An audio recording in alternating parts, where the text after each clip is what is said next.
Go live. I have so gotta get an entry music, haven't I sorted out? Because otherwise you just have to keep putting up with my singing. Hello everyone, how are we all doing? Oh, hello. Oh, good lord, my hair's all over the place. Yeah, well, you know, it's on my head. That's an improvement. Let's see. Hello, we've got the Q&A live. Let me just add that source in. Desktop chapter. That one? Yeah, that one. Yeah, da da da da. Ba da da da da. Ba da da. Yep. We have that. We have a Q&A. We have believe it or not, I also have, just because I could, going on, I have the I have the fan funding block as well out, because I've basically divided my entire one of my screens into free. And the reason the fan funding thing is fun is that YouTube just added this in. Basically, it shows you any super chats or any things like Tanif, thank you, William Wooten, thank you, and First Metaneck, thank you, and Michael Cooch, you've been a member for 12 months, thank you. And that's just great. Right, hello everyone. Yes, as I've said before, lunch was cooked. Someone only had the choice of doing the gravy. It had its impact. Okay. Hello, Carl Gaswick. How nice it go from?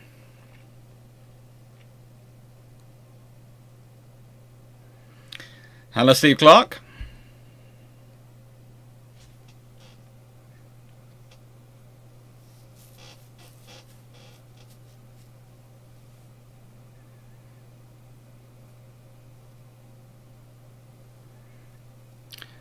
Nice one. A user on Reddit showed me the results of 97 Sea Lion Wargaming.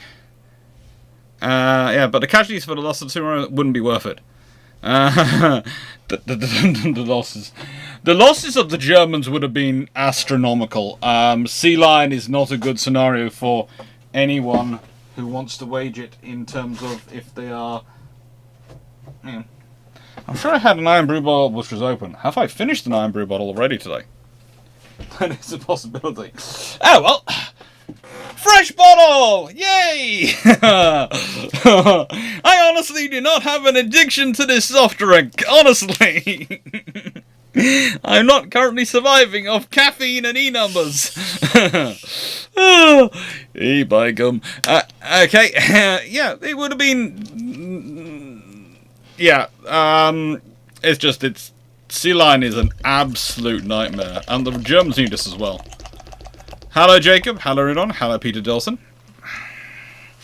Hello Teamy Locker, hello Paul Amos. Hello Tanif, hello Calvin Gasberg, hello Byron Newman, hello Frank Barnwell, hello Touch2 Rochelle. Hello Wayne, hello Malaga. Hello Blackburn Maximus. Hello Michael Gooch. Hello Concentratinus, hello DGB40, Budguy8829, hello The Brock. Hello, Paul from Chicago. Yay, I have an admin in the chat. This makes me feel happier and safer already. Hello, everyone. Let's see. Can we get that in? Oh, in you go. It's caffeinated. Yes, it is caffeinated. Actually, the actual stats for Iron Brew are, let's see.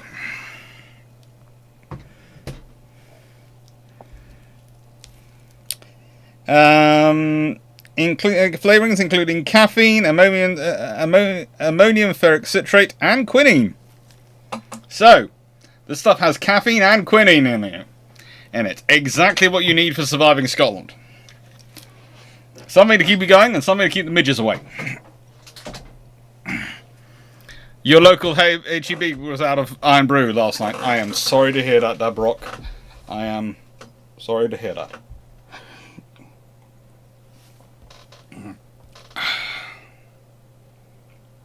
Thanks, Watson. Oh, hey, I managed Sea Lion, but I was playing the French in UAD. Yeah, this afternoon in UAD, I took Northern France. The only reason Western France is still there is because for some reason it's not allowing me to invade it.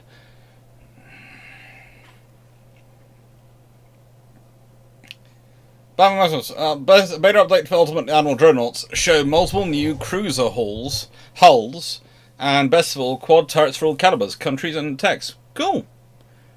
Quad caliber. Quads. You see, basically, I've currently got my Chester class light cruisers going around and beating everything. My UAD campaign, as you will seem to watch it, is basically has gone battle cruiser, battle cruiser, battle cruiser, now fast battleship, because technology allows for fast battleships, so we'll go fast battleship. And light cruisers. And my ultimate aim is to have something which is 40 knots and, well, I'm guessing a few 16.5-inch guns. Now, if you don't mind, I'm just going to quickly deal with something, because I have noticed a little spider has crawled into my office. And I'm sorry, but you're not staying. As much as you might like my office, and I agree, my office is very nice, you are not allowed to stay in my office.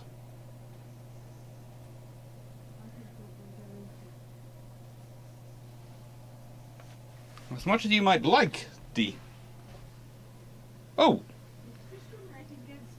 Yes, I am discriminating against spiders, mainly because whenever they go into my office, they go everywhere.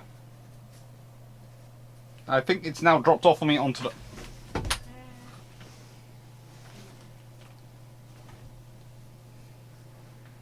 Yeah, it's disappeared. Oh no, it's on my hand. That's good. Hello. Off you go. Thank you.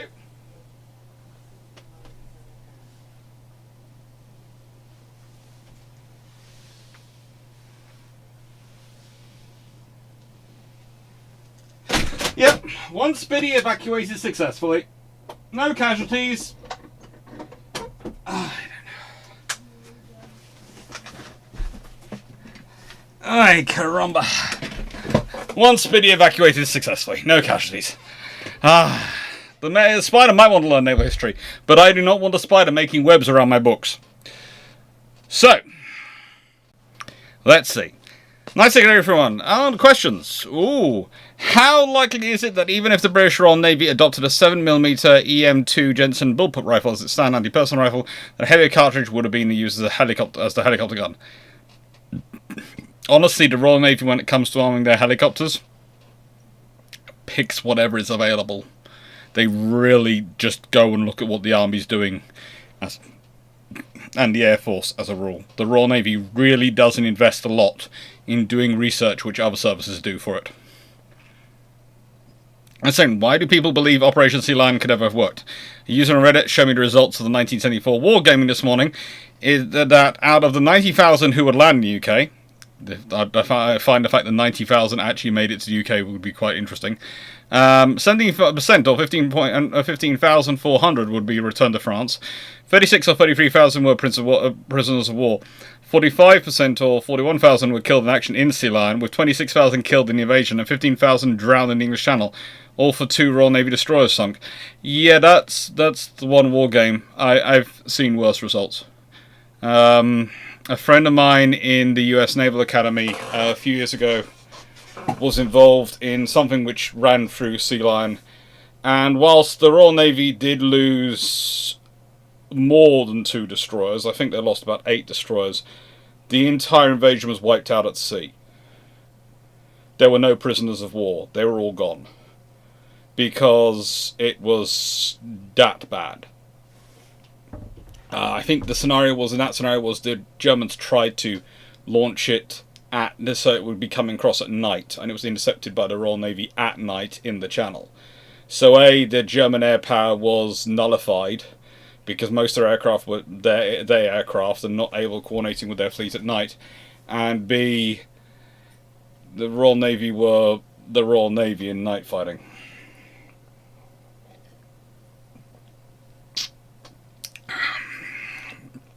I think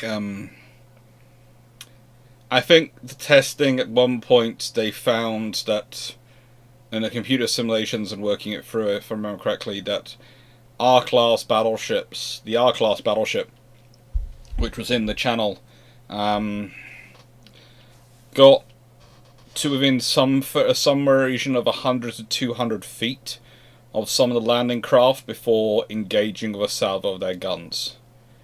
If you can imagine what that will do, and when I say no POWs, it's not because the Royal Navy wasn't recovering them, it's just that range, there's no survivors.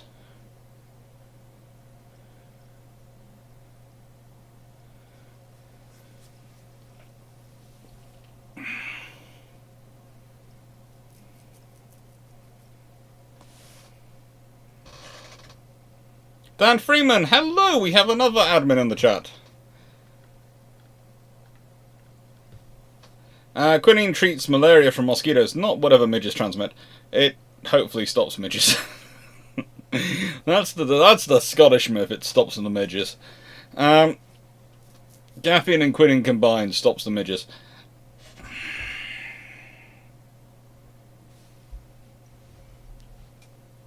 Maybe the spider wants to learn about naval history. Again, I'm happy for them to learn, just not inside my office. I'll set up a video repeater from outside.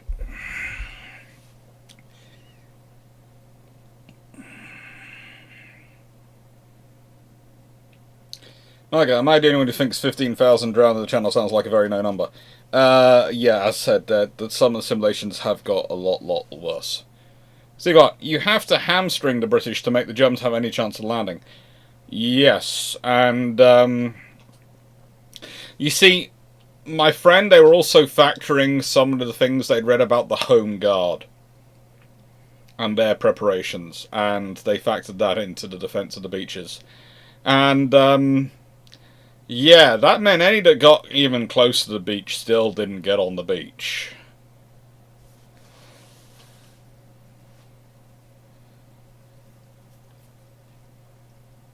Major Dawson, does the book review include Charlotte's Web? It probably should do if I'm going to have Spider Ordnance. I believe the 74 war game assumed a non-existent in the RN to allow the army to do stuff. I think it really, from what I understand, when they were limiting it, they limited the number of battleships. They did not presume the British Royal Navy would do a death ride with everything they had in the home fleet. And I honestly do believe the Royal Navy would have done everything in the frigating home fleet is being thrown against it. Everything. Hello, Mealyborough. Hello, Bob Fry. Because there's another admin? Yes. Well, between Dan and Paul, they're usually pretty good. They're usually pretty nice. Hello, Vice Admiral Nelson. I'm not sure if I said that already today.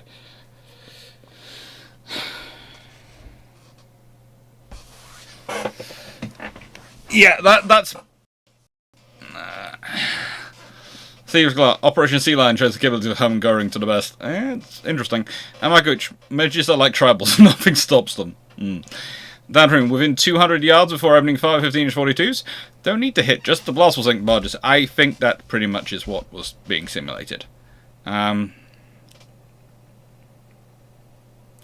Jacob, why if I up video quality from auto 480 to 1080p so I can actually read the Q&A, the audio also improves? I have no idea, but I have heard this on a few people's videos recently.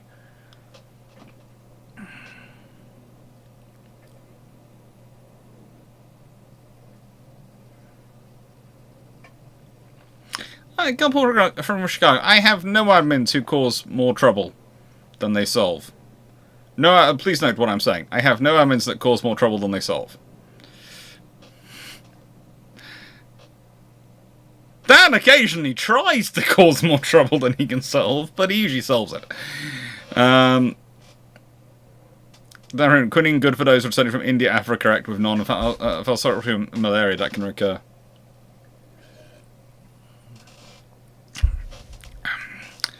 The 70 War game had Adolf Galahad as one of the umpires. Makes sure it's never a war crime first time around. That is true, sadly enough. Hello, Michael Patton. How is Reno? Mike Wastewater Science Technology. Saw a Time Team episode where they had the Phil dress up as Home Guard and demo some of the techniques. Yeah, just remember the Home Guard, rather than Phil, had spent, unlike Phil, the ones we're talking about, the going to be near the beaches, had spent their lifetimes working in the country, had served in World War One, and were of the utter belief, and this is one of those things which actually causes trouble for the British, that if the Germans get through, they will do nasty, unquestionable things to their grandchildren and their wives and their daughters who are trying to retreat before their sons and son-in-laws can and daughters-in-law before their sons and son-in-laws can get there in the army. That's what they believed, broadly speaking. So you are dealing with someone who's been through all the horrors of World War One, and is utterly convinced that they have to hold you up for as long as they can to buy the reinforcements to regular army time to get there. You do not want to know what some of those ideas that lot came up with.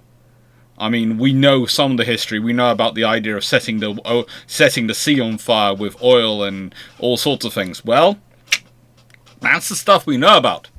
That's the stuff which made it into official reports. Let's be honest. Quite a lot of the Home Guard were full of people who didn't trust anyone other than their own local unit. Didn't trust anyone with their secrets other than their own local unit. There are more than likely some very scary things. Let's be honest. If you were a part of a mining company in World War One, imagine what you could come up with as a beach defense. Hey.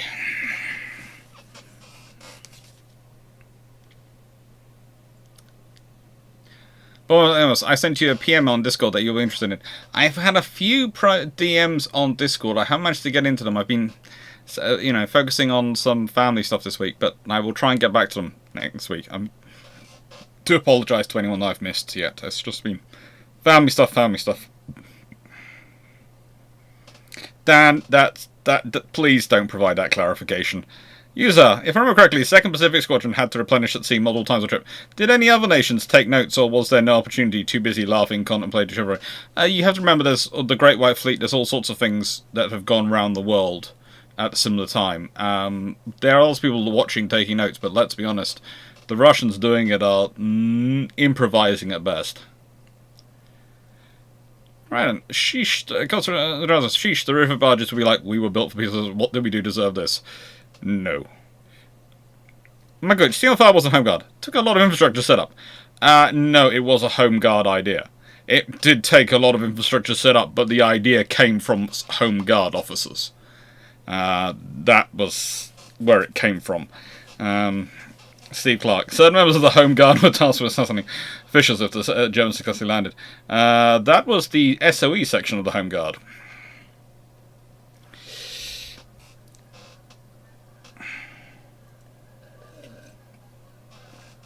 Vice Admiral, not to diminish the British Home Guard, but if I remember Mark Bloch correctly, the French comrades from the same war did not do terribly well. Now, much better in the resistance later, though.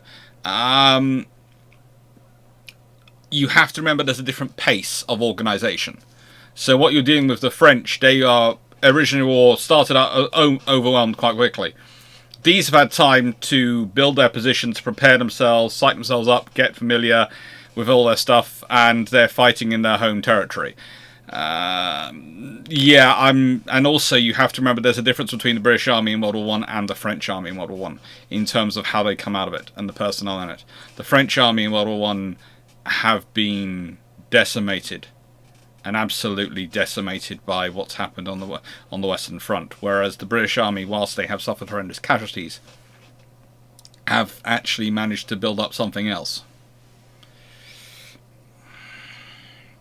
So, Mega Shrope, update on Ship Shape. The tabletop wargame act, haven't heard in a while. Pretty much, Drac is in America, so we are waiting for him to return.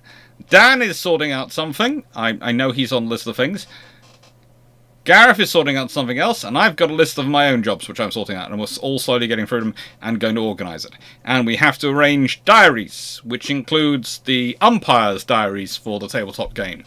And possibly other things as well for the tabletop game. So, it's fun, but it will be coming soon.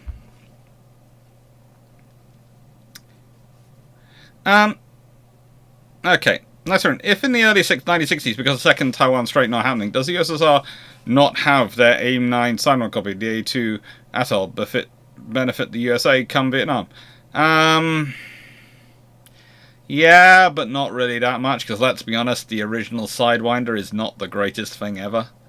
It's an improvement over what some of the USSR has, but it's really not as good as the Sidewinder is by 1980s, let alone today.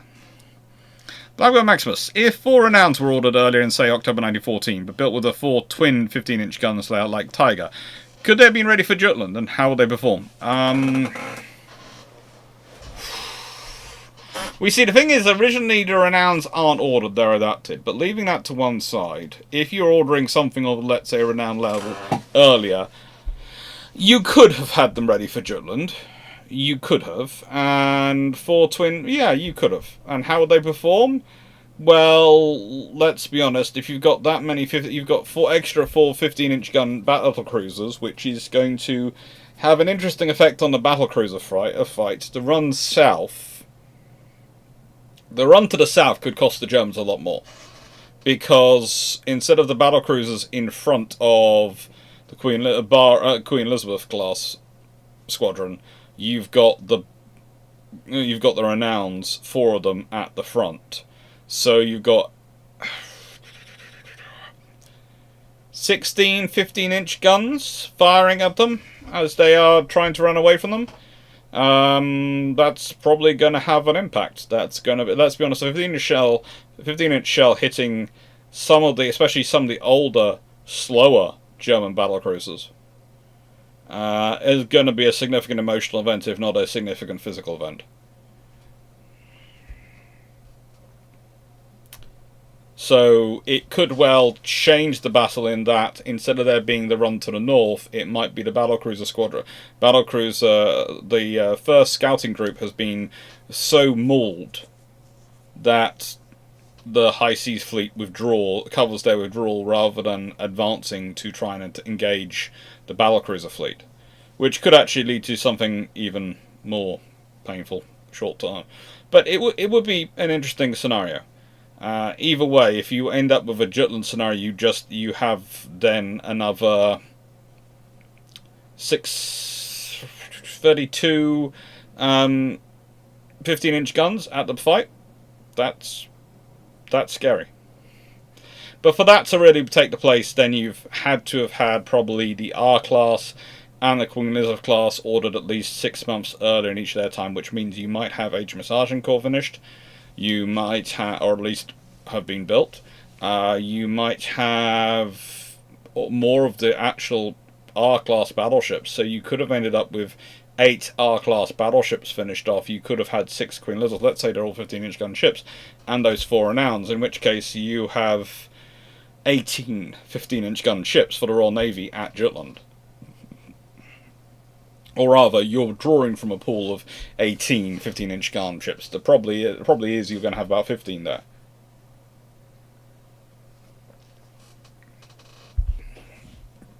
Refits and other duties notwithstanding.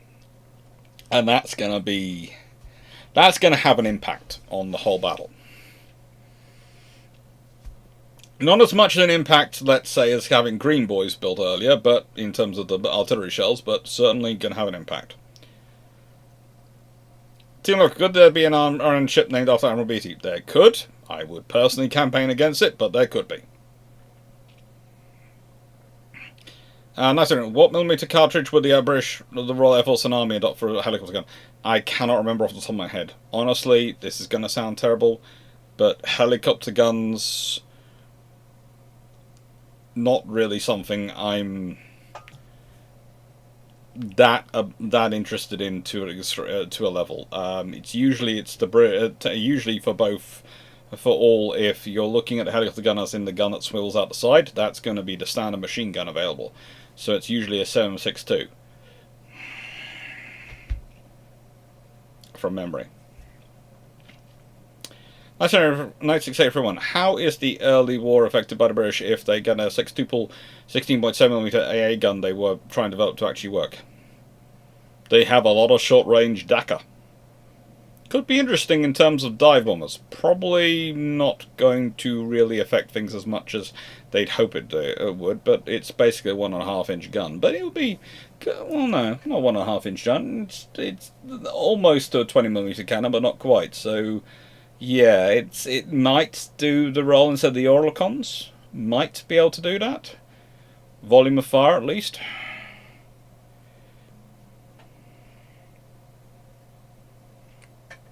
What would happen if a German battleship was present in Colombia when Teddy Roosevelt did gunboat diplomacy, staging a coup to make Panama independent so he could have the canal built? Would it be built? The canal would be built, and probably the German battleship would do frick it all. Because the German battleship would be, if it did do something, would probably find itself outnumbered and surrounded, at which point the Germans, either the British are going to have to side with them to get them across the Atlantic to fight the Americans, or the British will have to side with the Americans to get them across the Atlantic to fight with the Germans. The British will tell them both to grow up. Because the British won't want to go to war on the side of the Germans for Panama. If they had, they would have dealt with Panama, they'd have stopped the Americans with Panama themselves, but they didn't. And the British won't really want the... And they might think the Americans should come across and silence the Germans, but honestly, that would probably cause more trouble for the British in the end. So the British would probably just go, neither of you getting coal or support, so stop it. Because that's the thing. If we were looking at it, it's like, realistically, how does everyone get their fleets around at this point? It's thanks to the British colliers, and you look at the problems the Russian Second Pacific Squadron had. It's because the British colliers had to be very circumspect. The British have it's one of those interesting things when you look at, especially the run-up to World War One. There's a liner race with Germany going on, and that's lovely. That's a race of who has the most prestigious ocean liner. But then you look at the sheer vast quantity of merchant hulls, and the British tramp steamers are overwhelmingly being more numerous and being built than their German counterparts. And than anyone else. Actually, at certain points, I think the British merchant navy is 2 to 3 times the size of the next 2 or 3 competitors in some classes.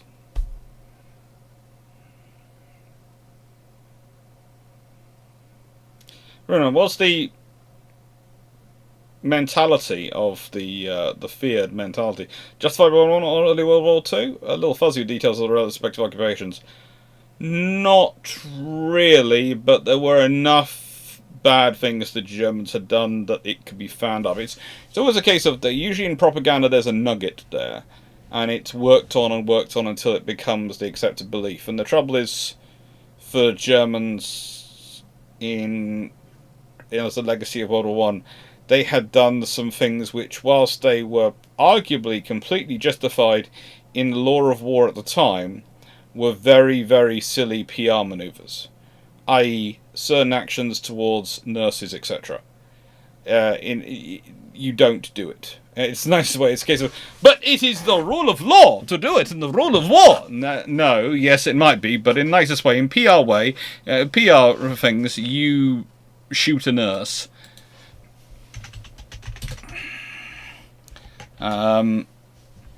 You execute. It's Edith Cavell who's executed, age 49,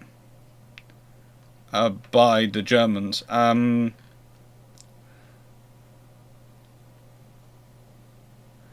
Well, you do that sort of thing. You can argue that you are legitimate. You can argue that the rules of law. You can argue everything is right with you.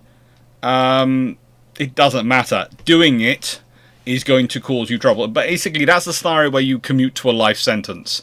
That's the scenario where you exercise some political sensibilities. The trouble was, once you do it, you've created yourself a precedent, and people no longer trust you on other things.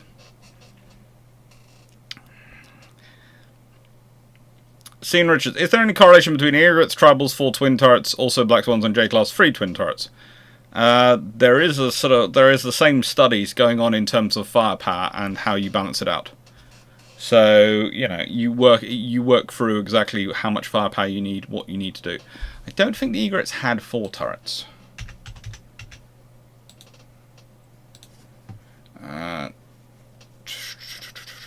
Yeah, they did have 4 turrets. What was it from memory? I was thinking they didn't. But it's pretty much, it's the same sort of approach. You're aiming for something with a balanced level of firepower. Egrets were cool ships. Honestly, the egrets were cool. I didn't do them that long ago, did I?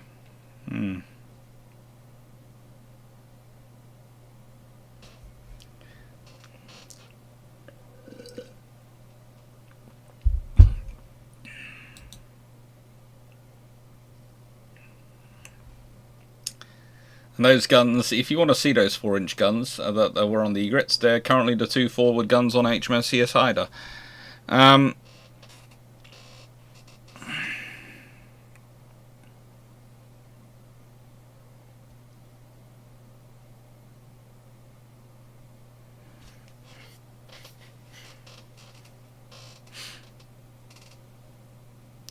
Hey, Stafford. I think you had a family member. I'm not going to give the details out on live, of course, but I think you had a family member in hospital as well. I hope they're okay.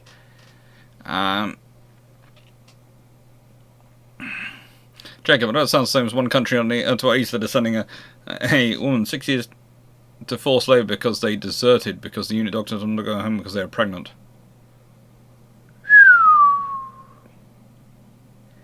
Yeah, that's not really sensible. If someone's doing that, that's really not sensible.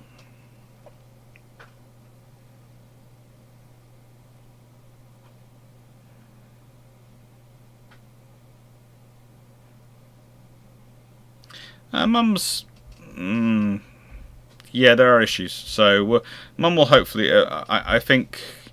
I am increasingly of the view that the only way we're going to solve the problems for Mum, and to an extent for my sister as well, is by moving. So, we'll see what happens. Hi, Shomac. Hope you're well. Hi, Seneca Nero. Suddenly 3 more admins have joined the chat. Right then, when was I up to in the questions? I think I was up to the... Runon. If rocket-boosted shells are developed for deployment in the 50s, does that extend the lifespan of the battlecruiser fleet? Guidance packages in the 60s prompting new builds. If you've got long enough range guns, and they are cheap enough versus missiles and accurate enough, you might well see them continue on. It's one of those scenarios of... it's going to be... what is the most cost-effective form of delivery? Especially for dealing with problems like the various potential threats of invasion in Europe, etc., and the northern Europe. But I would add this: if the longer range your guns get, the more it's going to be interesting in terms of carriers, and it could have an impact on carrier battle group formations and what you're expecting carriers to do. In that, if battleships are able to take over the medium range combat air support, basically combat equivalent of combat air support or on-call artillery with naval gunfire support, then your aircraft orientate automatically towards longer range strike.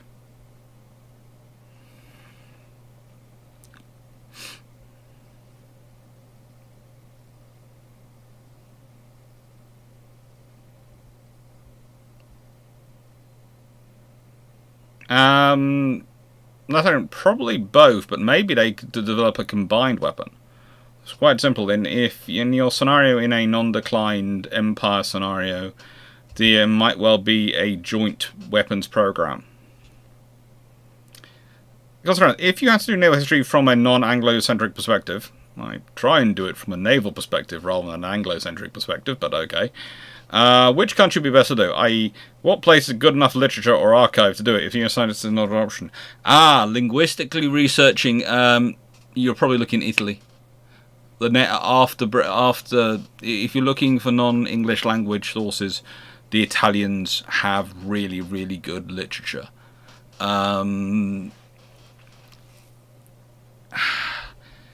Where else? If you're looking outside the English-speaking world. A lot of Naval History though gets published. It doesn't even gets published in their original. It gets published in English as well, which does make English a lot easier to do the research. But if you're looking for another linguistic base to go and do the research, you're probably looking at Italy.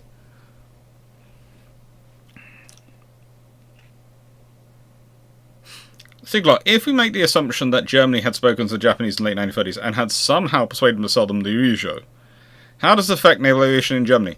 If they get the Ryujo, well, let's be honest.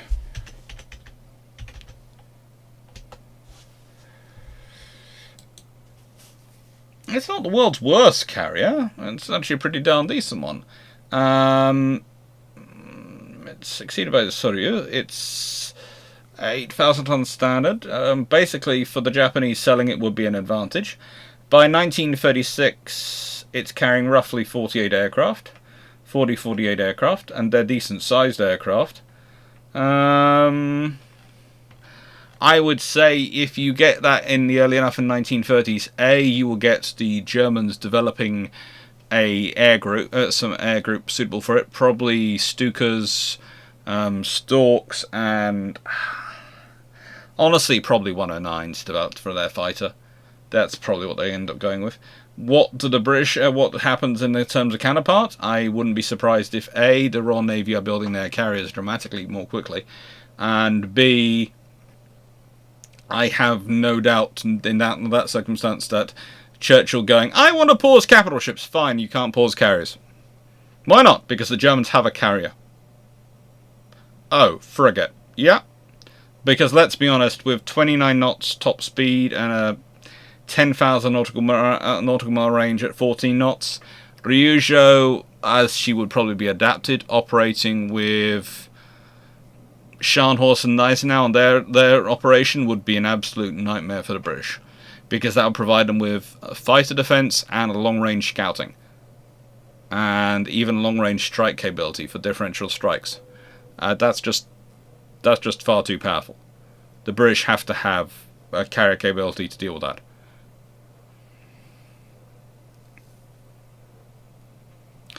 So here, what were some of the weirdest and most perplexing questions asked on top Bruships that you remember from the top of your head?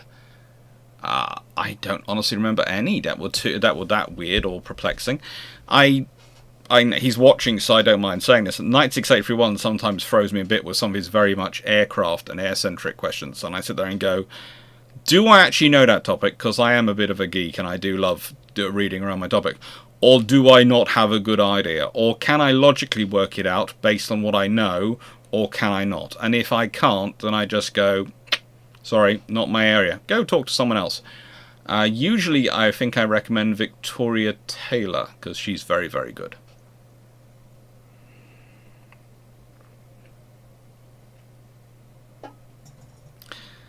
Magnus, discussions on pH. You've made note of Admiral Pi. Do you think his can't happen as a reduce the readiness of the battleships? Oklahoma, for example, had all the her hatches open for Admiral's inspection. Yeah, it does have an impact. It does have an impact, because if you believe something can't happen, you are the commander, you're going to set the tone for your staff, which is going to set the tone for the wider conversation within your fleet. Whereas if you say, this is unlikely to happen, but I want to be prepared for it, because it's always better to be prepared, you can do things. I don't consider him necessarily at fault, but I consider him necessarily, to an extent, short-sighted on this one.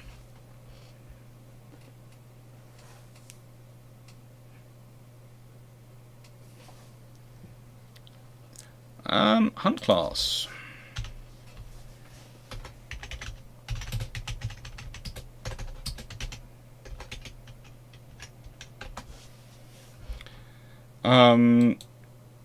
HMS Blencafra. She's a Hunt class original, Hunt class 1. Type 1 Hunt class. L24 is a Type 1 Hunt class.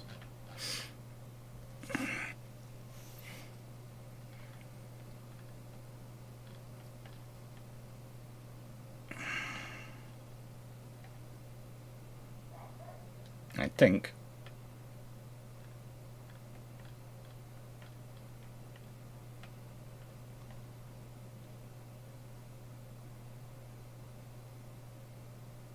No, she was built in the Type 2 batch, but she was completed with the Type 1 armaments. So Blenkafra is built by Camel Lairds in Birkenhead. So she's built in the Type 2 batch, but she's built to Type 1 specs.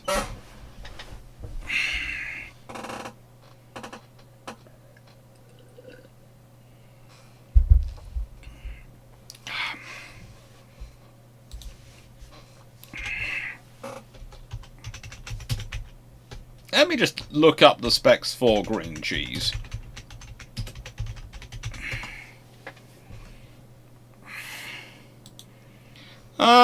How worried are the Russians? The British are fielding a weapon like green cheese and blue slug? Well,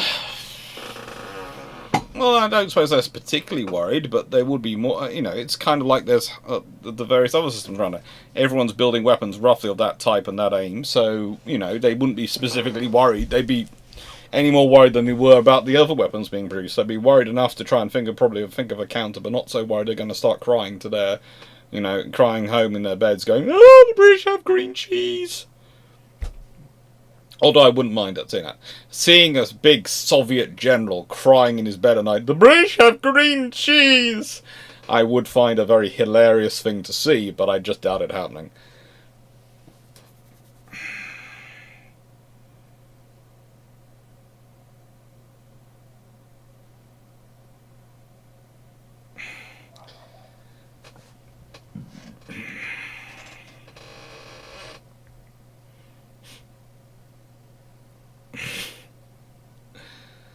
Rihanna Bro addiction. My friends think that there's something wrong with me because I get excited when the Amazon man brings me the Scottish thing down.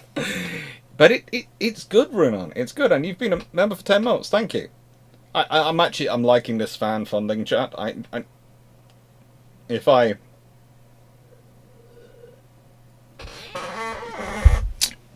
quickly flash around, and you get to see the mess that is the front of my desk in a moment. See, I have divided and free, and I have that up there purely so I can see the note and make sure I don't miss any notifications. Like people have been supporters for 10 months or something. I find that that's fun.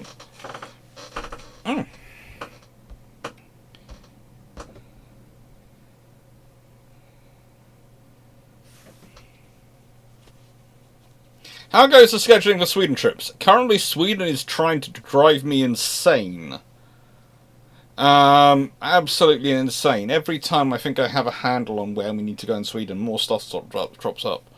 It's just, Sweden is just full of stuff, which is really cool.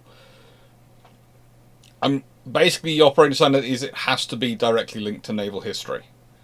But the trouble is, there is so much Viking, and more recent naval history.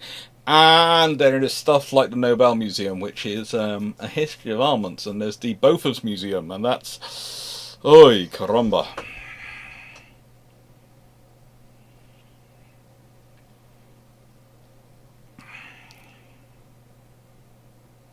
So that's Dr. Groves, Prof. Groves, Professor Eric Groves, said the only way to kill a big expensive monster, the only guaranteed way to kill the big expensive monster is with your own big expensive monster of your own.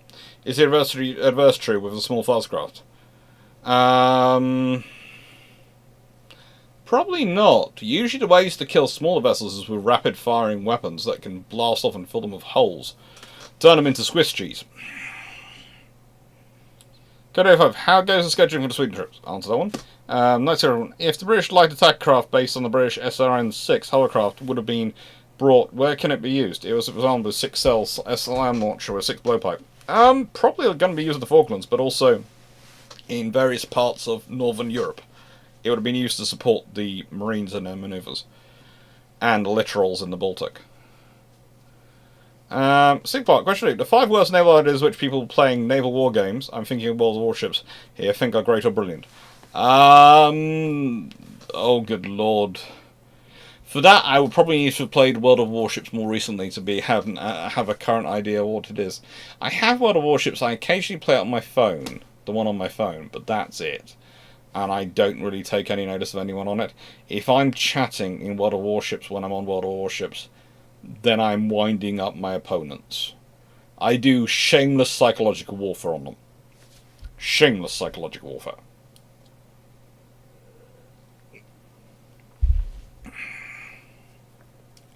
There are more Swedish museums, yes.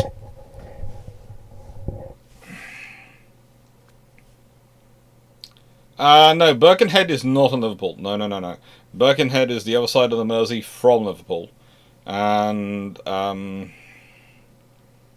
yeah, you do not want to get into that fight. That is a whole thing across the Mersey.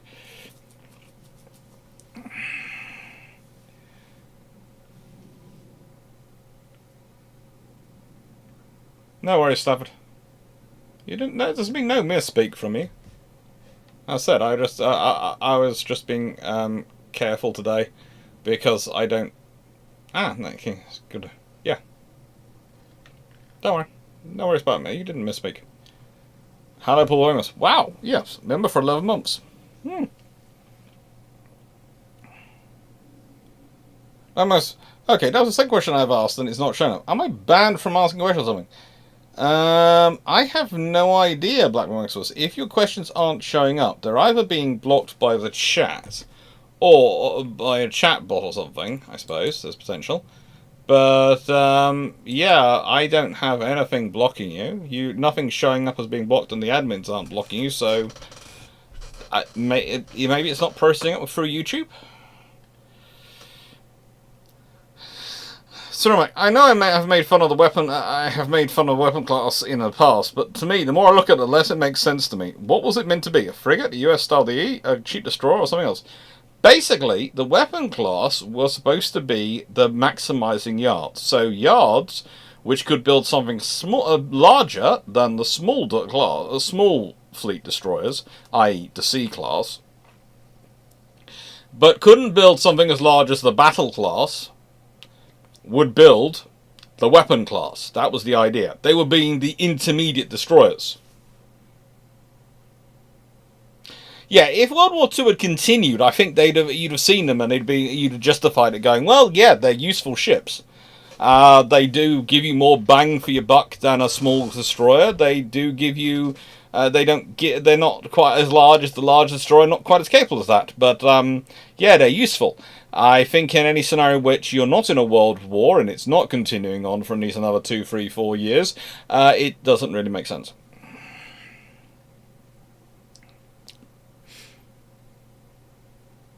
Tango Productions. If the Iron gets 4 Maltas, 3 large storage trucks in Devonport, and are given the investment for modernisation for operating phantoms, what effect does it have on TSR2?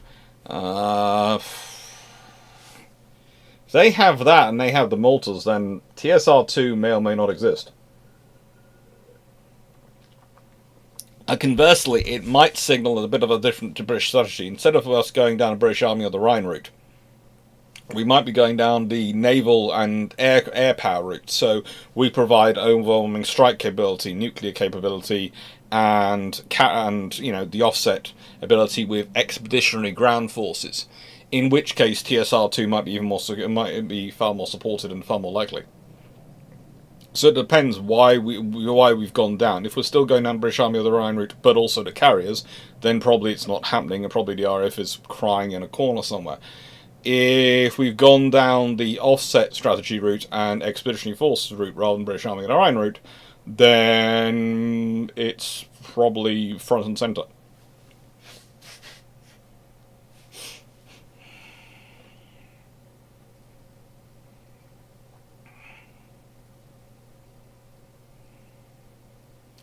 Knight 6831. Okay, so here's your question.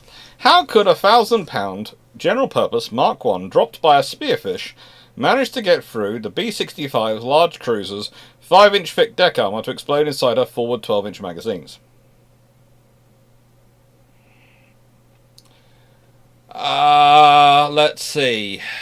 Can you put a delayed action fuse on them?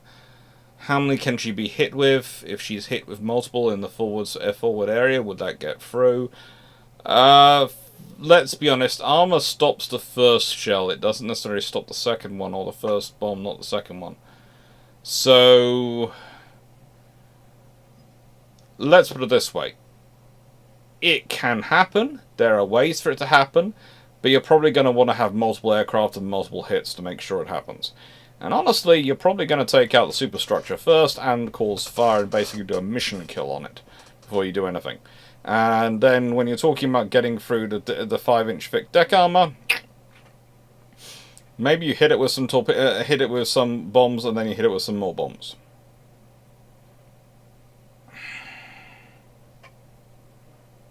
Stephen Richards, if the Egret got the jump on an enemy destroyer, would she have the gunpowder to put it down? 8 4-inch guns with the pace of fire depends on what type of destroyer the enemy destroyer is, but yeah, I think the 4-inch guns could probably wreck the superstructure of a destroyer and probably damage the hull, because let's be honest, none of the destroyers are armoured, so if they get caught out by an Egret, they're in trouble.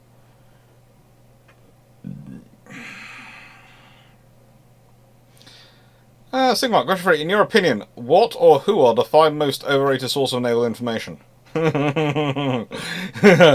Oh goodness gracious me, there's no way I'm saying that out loud.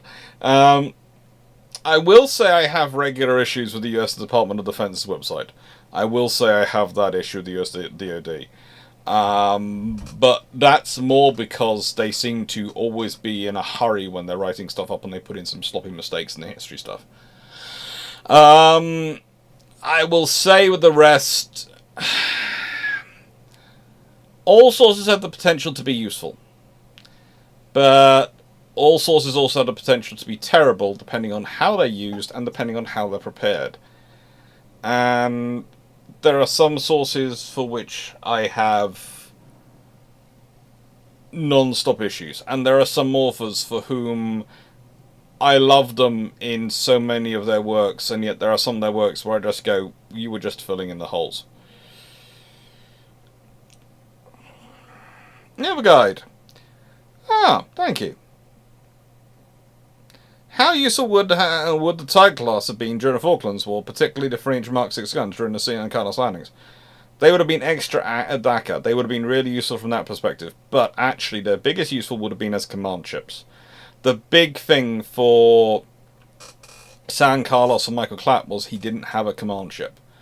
This sounds really strange to say when you look at the size of Fearless and Intrepid, but neither of them were fitted out with command spaces. They weren't like Albion and Bulwark. They were not like the Tiger class, which have been updated. They did not have the space for a staff aboard. They did not have a large staff commanding a battle operation. All that facilities had been got rid of because it was supposed to be an administrative landing in Norway, so they weren't supposed to need a large staff, and all of that had gone through, and actually that becomes a problem. So yeah, you have issues when you're looking at it.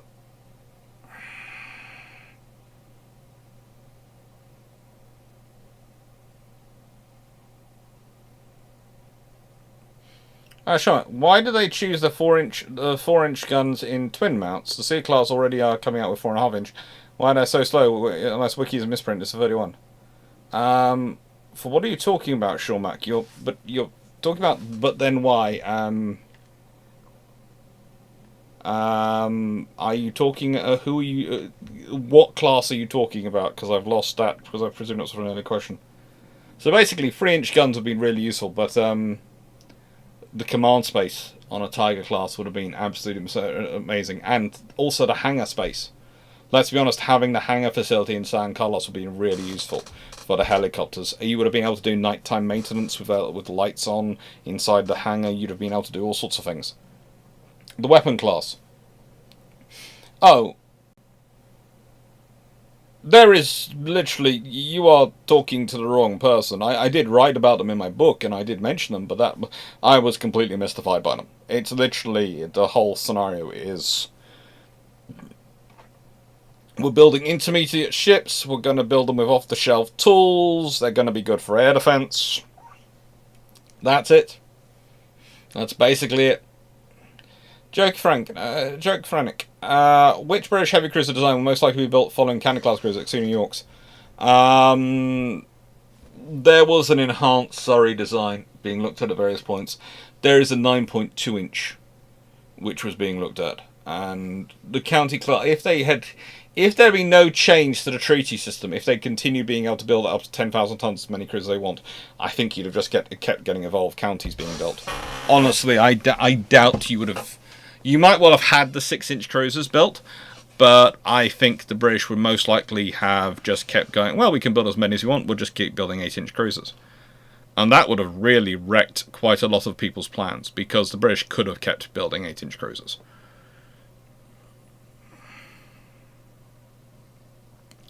Nicholas Martinez, have you thought about doing a video about South America, either the naval race of Argentina, Chile, and Brazil, or the Navy's after World War II?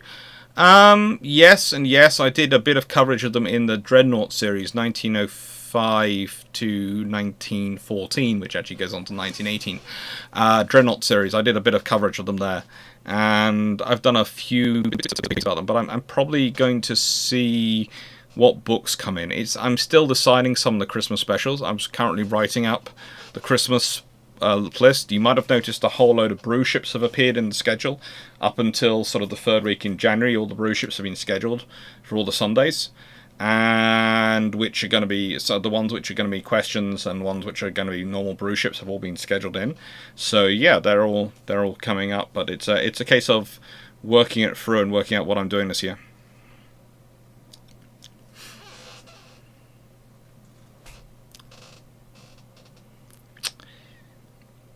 Moving on, was the Imperial Japanese Navy the first to convert armor-piercing battleship shells to armor-piercing bomb use, or did someone else try to contact first but never deployed it?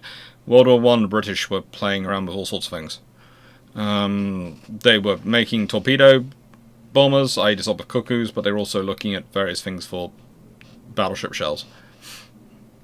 I don't know if they ever got as far as the IJN did in terms of testing, let alone deploying it. So I think the IJN were the first to really push it through. Do you imagine CVA was designed of merchant hulls? Specifically this class, a certain class. Had the RN ever considered such a concept in the late 30s? The RN had running designs on it. The RN had running ideas on CVEs.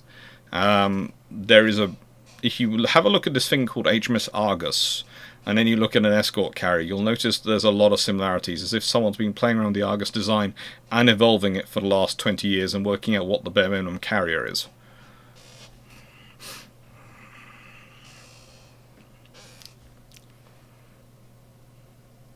Nice, Aaron. How would Seascale be made to improve on the ops of the short Hellcat as a Western Wasp using the short Hellcat needs a tracking sight on the roof, a radio communications iron, and nose, and a short range of has a short range of 2.2 miles.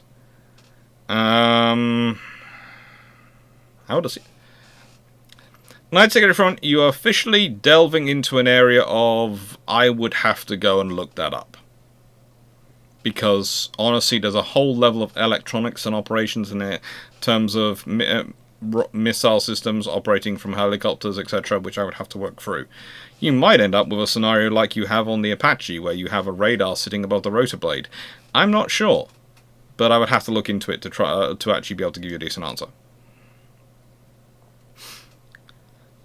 Sorry, now TSR2, your question. Okay. Last one. TSR2 and Concorde use the same engines. Now, plans according to Heritage Concorde website for a B model, amongst other things, a new 610 Olympus engine with 25% more power in the afterburners deleted. Now, could this power plant have been beneficial to TSR2 had it gone in service? It would certainly have been fun. It could have been more fuel efficient, giving them a boost of range. So, we'll see.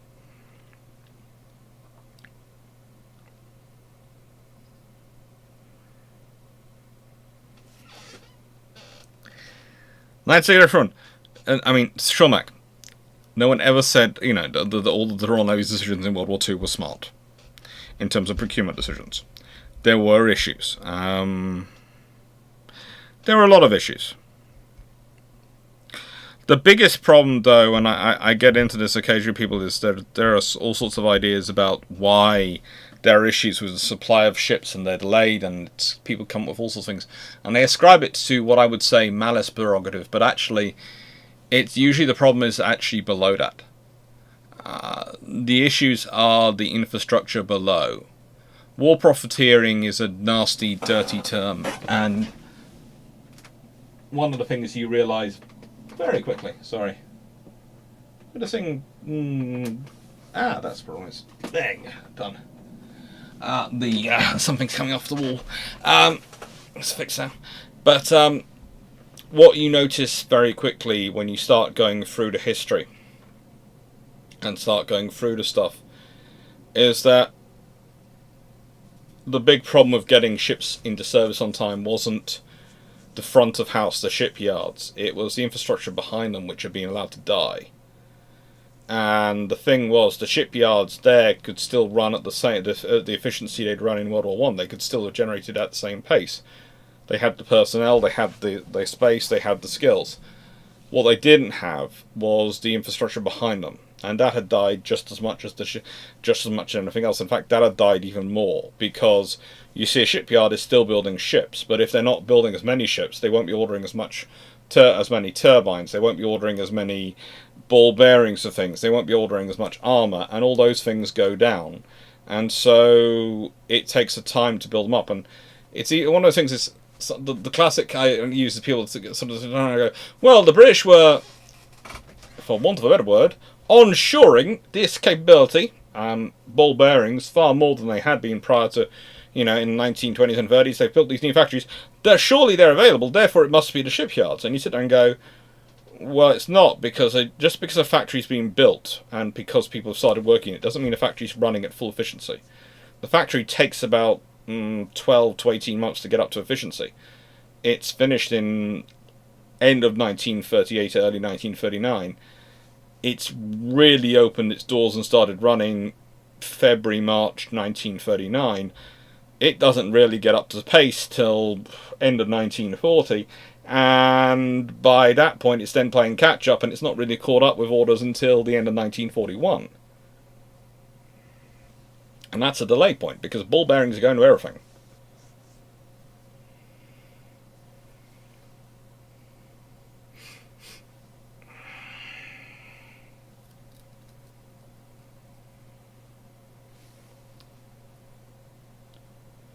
I'm pretty serious. Are you saying Amethyst for your book, or is there a video on the way? There is a. I think for the Yangtze incident, I think that would be safe for a book, and then it would come out in as a video at some point after that. Because the Yangtze incident needs the depth of a book, as well as a video.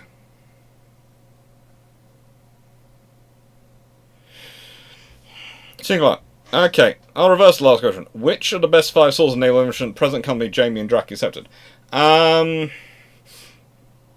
John Lambert stuff. I'm using that for the books or the videos coming up on the torpedo boats and motor torpedo boats. John Lambert's is very good.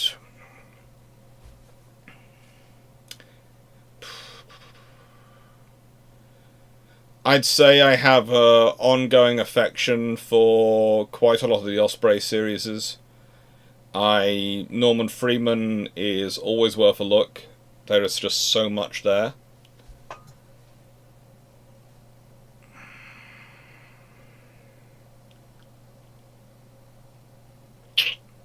You've then got the Warships Review book series, which comes out, the annual sort of Warships, Warship 2023, Warship 2024, those sort of things.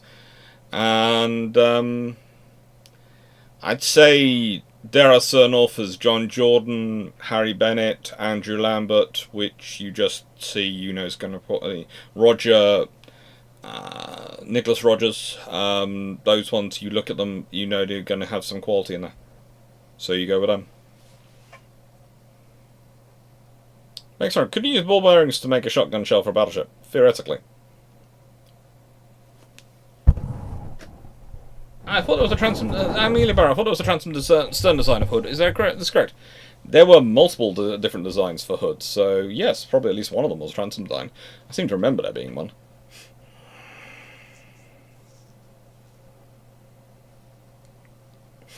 Oh, one of the books I read lists cargo of ball bearings as being a significant price. It was.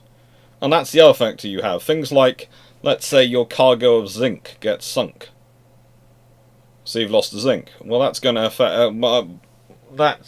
the supplies and the ability to build stuff with zinc, which is going to impact on a lot of other things in terms of the supply chain.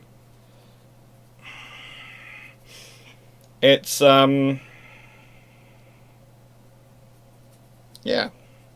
It's fun.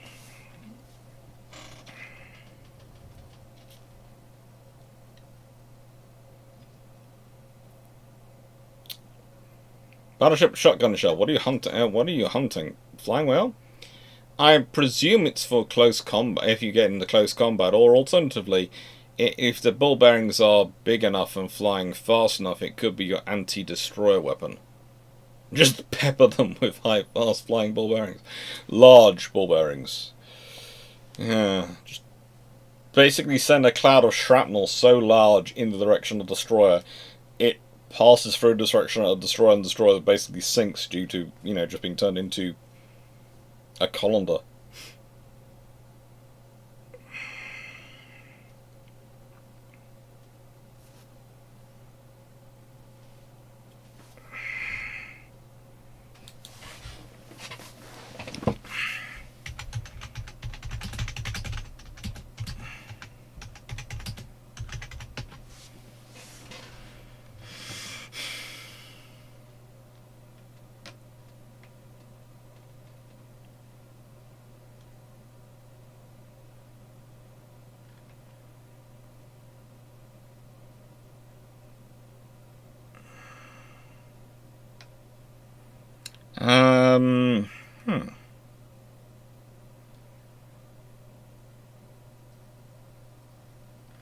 Honestly, on the how long does it take a 15-inch gun to cast and cool down a 15-inch gun, I'm not 100% sure, but also it's going to be many times. It's going to go through the process a few times.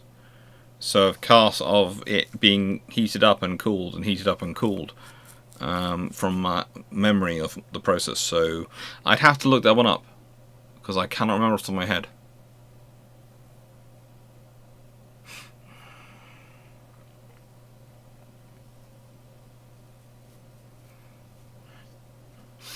AA or a clearing beach. Yeah, that would be. They were great. It would be interesting. That.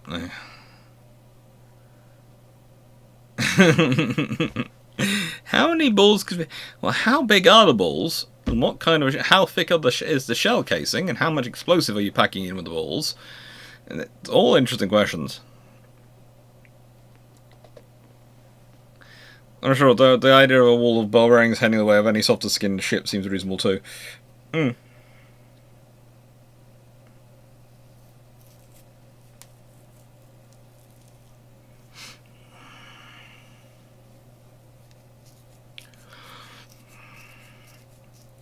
Serious, how did HMS London manage to turn around on the Yangtze? Is the river that big and wide? Yes.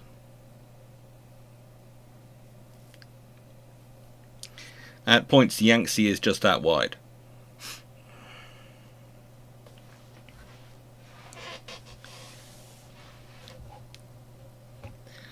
Jacob, I don't know if a battleship main gun can soon elevate fast enough to use an AA gun, even if it were a shotgun. Think of it firing at long range. Okay, think of it as the equivalent of your even longer than your 5-inch AA gun. Basically, just you're very far away from your opponent. You're thinking, I'm flying along here, I'm safe. There is nothing they can do to reach me. They just deleted the third wing. Okay. Of our strike group. Yeah, I'm going home. Bye bye. It's just a case of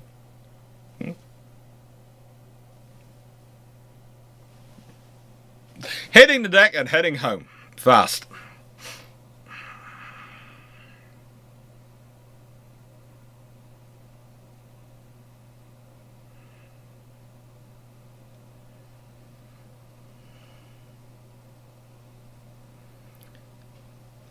Tanif Verka. My current bedtime reading is a biography of ABC. It seems he's very good and spotting talented staff, and the alternates seem to be disappointed disappeared into desk jobs at home. It was a skill.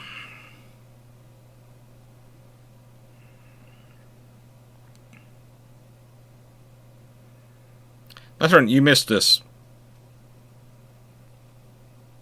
How would weapons like green cheese, blue slug, and short Hellcat anti-ship missiles have been used in the Falklands War? Well, there aren't that many ships wandering around the Falklands War, so they probably be used to attack land targets and occasionally radars. Would they have been useful? Yeah, but there are other weapons which were there which were used instead of them. If they'd been there, they'd have been used. You use what's available.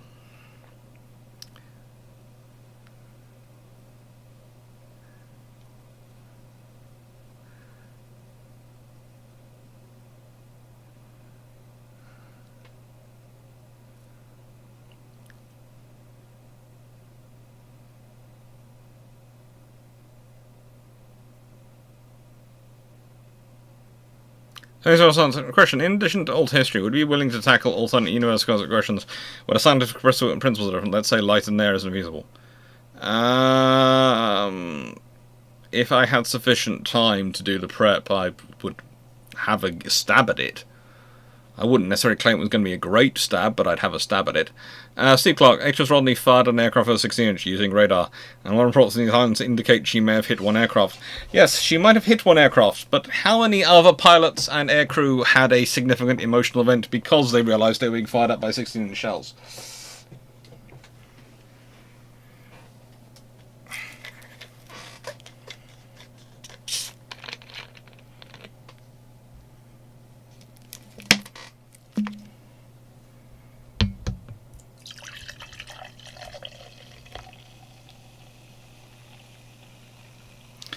Why not just send a 2,000 pound shell as accurate as the gun can aim? Well, the thing is about sending a shrapnel shell with ball bearings is you might have a greater area of effect, especially if you consider what kind of aircraft you're up against. So you might actually take out more of them and create a larger area. Plus, anything you can do which causes the aircraft upset is always useful. If you have something which can also create a big flash and bang of it, then that will be even more useful.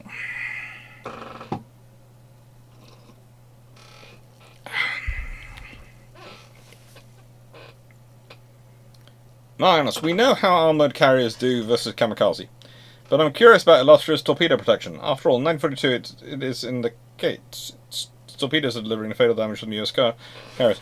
The illustrious class had fairly decent torpedo defences, if I remember correctly.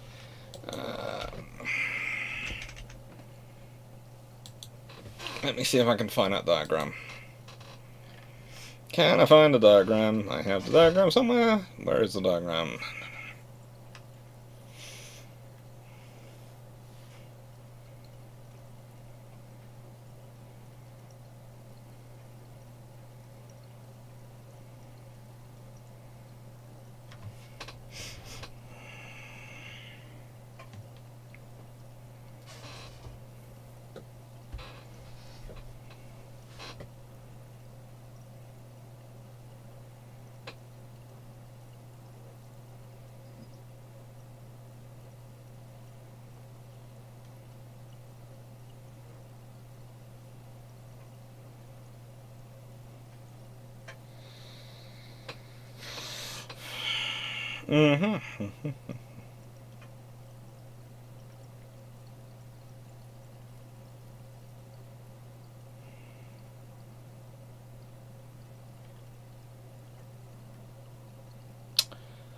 They have a lot of subdivision and heavy bulkheads. They also do have torpedo defense.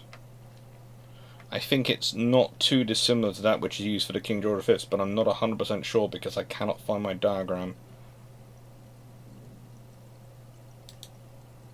I have my diagram somewhere. Where is my diagram? I'm just searching the person who I'd have nicked my diagram from. Jamie's website. Because, in a nice way, he has some on the back. If I have a digital version of it, there's my pictures of the things, which I took for my PhD thesis, and there's the pictures he's got. And he is really, really good at getting pictures. Really good pictures of them. I think probably because he tends to, I think he may, quite often, pay for it to be done by the actual archive, and so they do a really good quality, whereas for me, who doesn't pay for the archive and goes and does it myself, it's dependent on my ability with a camera, and that's developed over the years.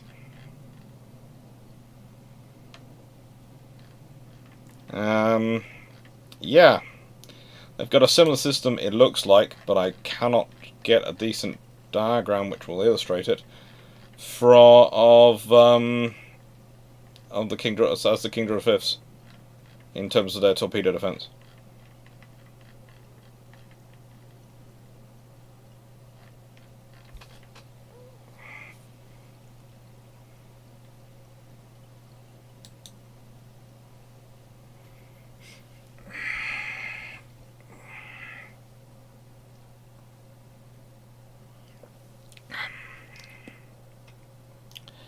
Minus, we know how armoured carriers do versus kamikaze, but I'm curious. I've answered that one. Nice one. Was the idea of sticking a 6 kiloton nuclear warhead on a surface-to-air missile a stupid one? Yes and no. It can theoretically wipe out a large amount of your bomber formation coming in, which could be good for trying to defend your city from a nuclear bomb attack, and gives you a wide area of kill. Problem is, it probably does almost as much damage as a thermonuclear bomb will on your city. So you might not want to use it.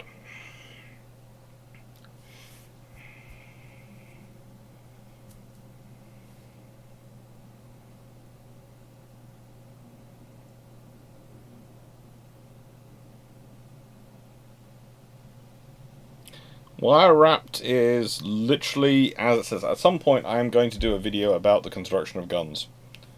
At some point I'm going to. Until then I'm going to just leave that one as wire wrapped is exactly what it sounds like it is. It's a way of reinforcing and strengthening the construction process as you're building it. Customers, what is your favourite naval maritime artist or piece of artwork? Preferably a painting, but not limited to that. I am very, very impressed with the front cover of my own book, Trump's Battles and Darings. That's really good. Other than that, there's a few wandering around the Tate, which I quite like, but I cannot remember the names. Or I know the pictures. I could pick out the pictures from a lineup, but no, I cannot remember the artists' names or pictures. I did a video on art at one point where I think I managed to go through and basically hunt them down for this channel. So there is an art picture video somewhere on here.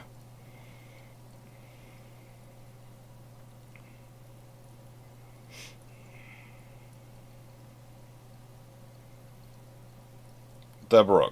Okay, let me try and find your first part of your question, because I've got your second part.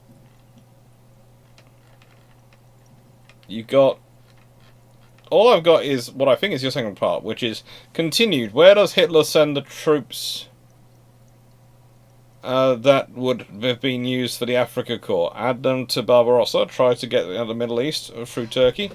I'm presuming the first part of the question is Hitler doesn't join the Mediterranean War. I'm presuming. Let's see. Let's see if I can find the Brock, if his other part of his question is anywhere in here. I can't see it.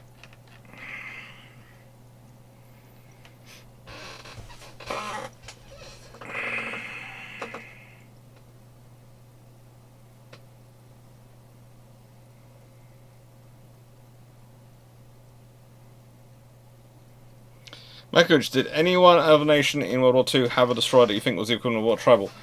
There were lots of them who were the equivalent in status for their own nation, but the thing is, the tribal's a gun destroyer. The other nations tended to build torpedo-oriented destroyers for the role, so there's not going to be an exact match. There are some interesting similarities, but no exact match. It's like when you're asking about the Fletchers. Well, the thing is, the Fletcher is a very large class, and basically the Americans go and produce a lot of them. So, in terms of capabilities, you're probably looking at the L's, M's, and N's. In terms of numbers, probably the C's.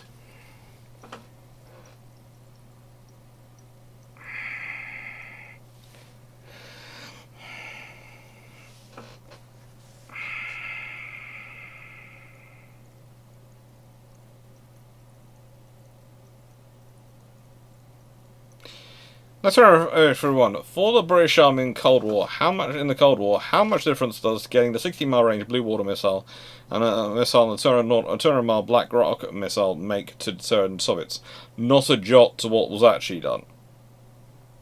It would mean they could maybe have those back in safer spaces, but they would still be able to hit the targets they wanted to hit with them. But it doesn't really make much of a difference, because you're still deterring them. If the war goes hot, they're useful, they're going to strike targets, but they're also going to be intermediate range ballistic missiles. Which could well mean that when there's the various assault treaties, etc., the British might well have to be part of it in terms of, from those weapons' perspective. Let's estimate the first part of your suggestion. If the Allies held all of North Africa by the end of 1940, where does the Africa Corps go? Oh, if the Allies hold all of Africa by the end of 1940, they'd probably get those troops get added on to Barbarossa. It's very simple. That's where you send those troops.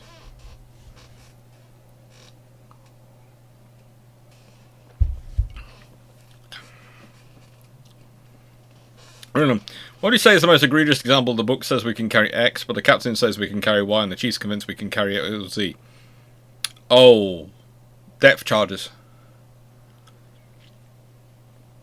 As I was talking about with the various Hunt class and the sloops, etc., I have absolutely no doubt the official figures for depth charge loadouts and the reality of the loadout was completely and utterly different.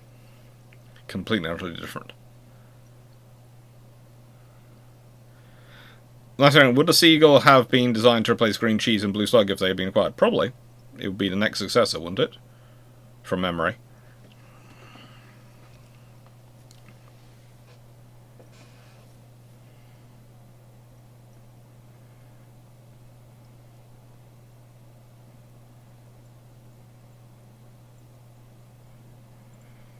How do you think an all-time top 5 British admirals would have been changed if Richard Kempenfelt and indeed Horace Hood had not been lost in such sudden circumstances, going on to have a full career? I doubt Hood gets much of a chance to have another big battle after Jutland, even if he does survive. So he's not going to get to be a commander like... In his next 20 years, he's not going to have that battle. He's not going to be still an admiral in the fleet when World War II hits. He might be an admiral of the fleet, but he probably would be retired by that point. So I don't think that probably changes, because honestly, to get into the top 5, you need to win major battles. You need to be part of major battles. Kempenfelt, he has chances. He's good, but I'm not sure if you make top 5 still. He'd have to get a few things to go his way and a lot of luck. But there again, to be in top 5, you have to give a lot of luck. Joke Frantic. In the Ultimate Animals Dreadnoughts, the more barrels a turret has, the longer the reload is, by a significant margin. Is this game mechanic a representation of real-life design limitation? It's a representation of the real-life complications of loading. So, it shouldn't necessarily affect twin turrets, but triple, quadruple, etc., it's going to have an impact. But there again, triple, it's going to be you also got the advantage of it being a triple, so it's a case of, yeah, but I'm able to fire 50% more shells per salvo, per turret. So you then do the maths as to whether it works out for you. Would it be correct that the two Project 1147 Elements class and the Project 113435 Admiral Kuznetsov class would have been divided between the USSR Northern and the Pacific fleets? I think that was the plan. I don't think either of them was assigned to the Black Sea Fleet. And that's the next fleet which would have actually had a carrier. It's going to be the Northern or the Pacific.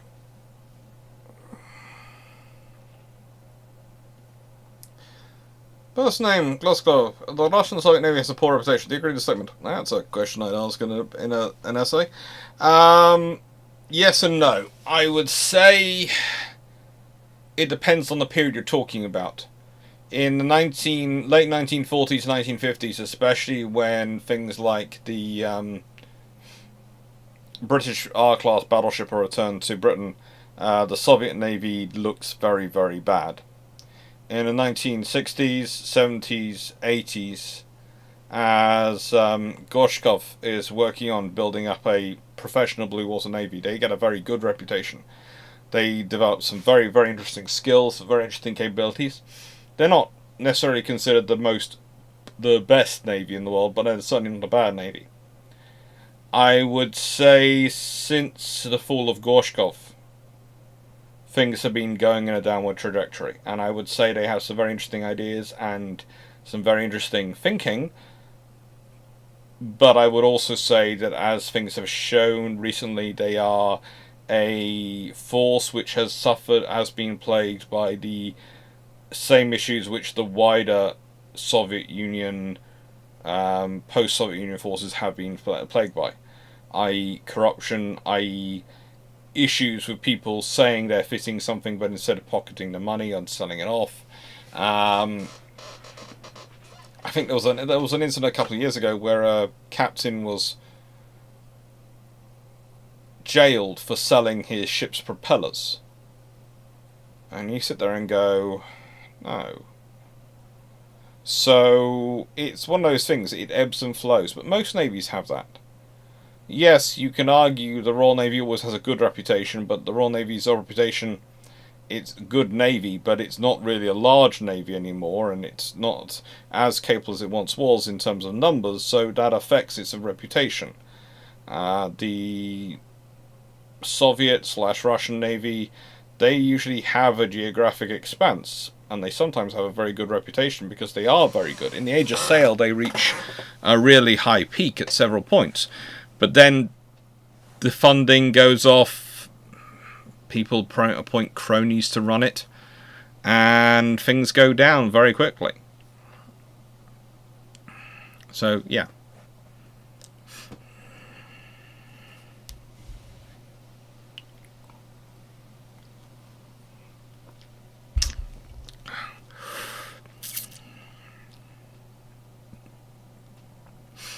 My coach, everyone thinks about who are the top 5, but in your opinion, which Iron Admirals should take the 6 to 10 ranks? Well, Vian would be in my personal top 5, but he probably wouldn't be in anyone else's top 5. Usually people's top 5s include people like Nelson, Anson, St. Vincent, Collingwood, Somerville, Cunningham, those officers. But in your top 10, I would say you've got to have Vian in there somewhere in my mind. You should probably have Collingwood in there if I haven't already said him. You would certainly be missing if you don't have Duncan in there.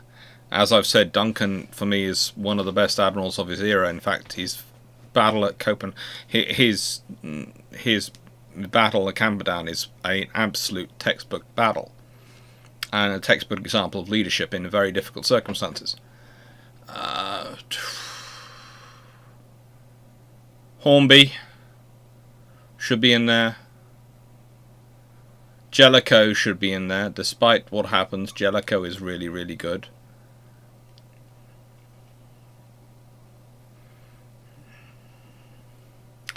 Harwood is misunderstood, but very capable when he's in charge of ships. Fraser, he's not bad. He's not bad.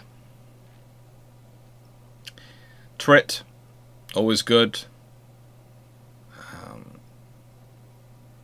There's actually a few good ones around in World War One, which makes it so strange Beatty's in the position he is. So yeah, there's a lot. My top 10 Royal Navy Admirals probably has about 30 people in it. Just because I like them. And I know so much about them.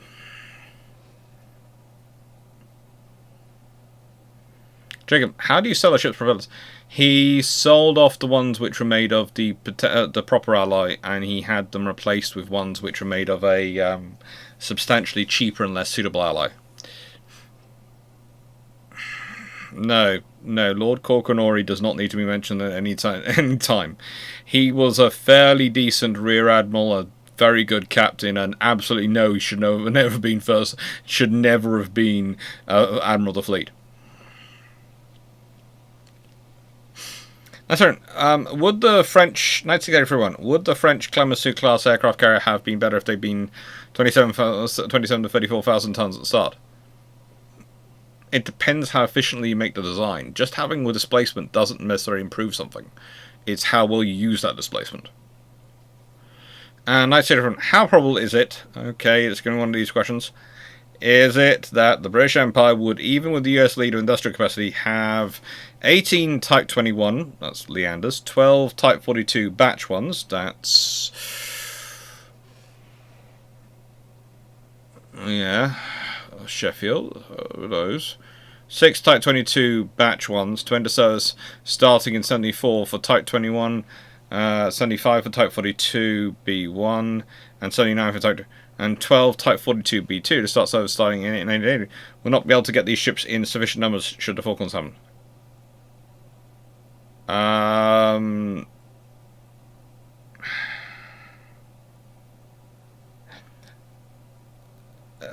They would have sufficient numbers of those ships for the Falklands if it happens on 82.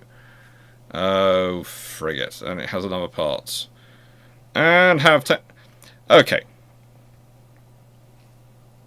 10 Type 22 Batch 2s, 12 Type 42 Batch 3s, 16 Type 43s, have EAS in 1983. Is correct that even 8 Type 22... I think you are massively overstating the building construction capabilities. Even of a combined British Empire and a continued British Empire, why is it building so many ships simultaneously at this point in terms of those? What war is it fighting? And the other question is, the Falklands War, would it even happen under those circumstances? I'm thinking, the nicest way, Argentina pulling the trick it does with the Falklands is based on the idea the British won't do anything. If you're dealing with a still existing British Empire, that is a combined naval force, military force. You're dealing with a far larger navy, a far larger presence. There's probably warships sitting in the Falklands to begin with, instead of it being and there probably hasn't been a withdrawal of the Falklands patrol ship, the Falklands sort of patrol vessel, and the Arctic survey vessel. So I don't think the Falklands actually happens under those circumstances. I just don't, because I don't think Argentina is that stupid. I think they probably go to and they'd probably declare war on Chile again, round whatever that would have been, and probably get their behinds handed to them by Chile again, which Chile has done quite a lot.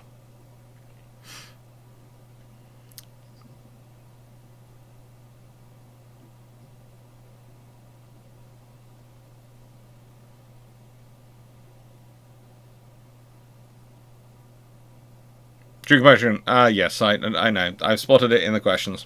Don't worry, it happens.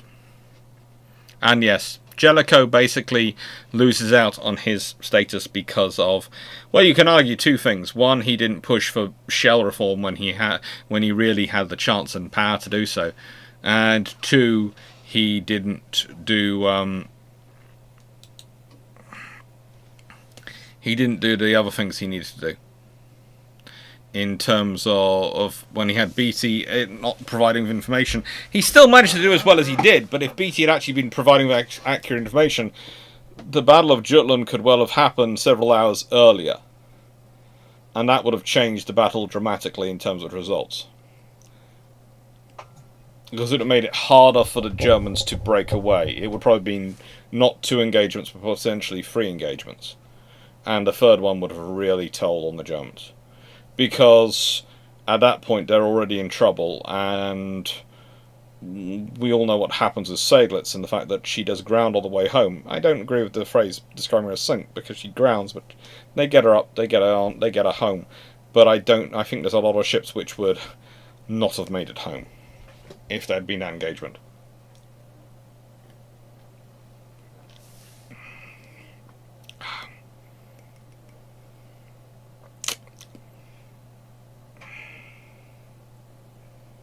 So, no, in answer to that question I think from, I don't think those ships would exist as they do.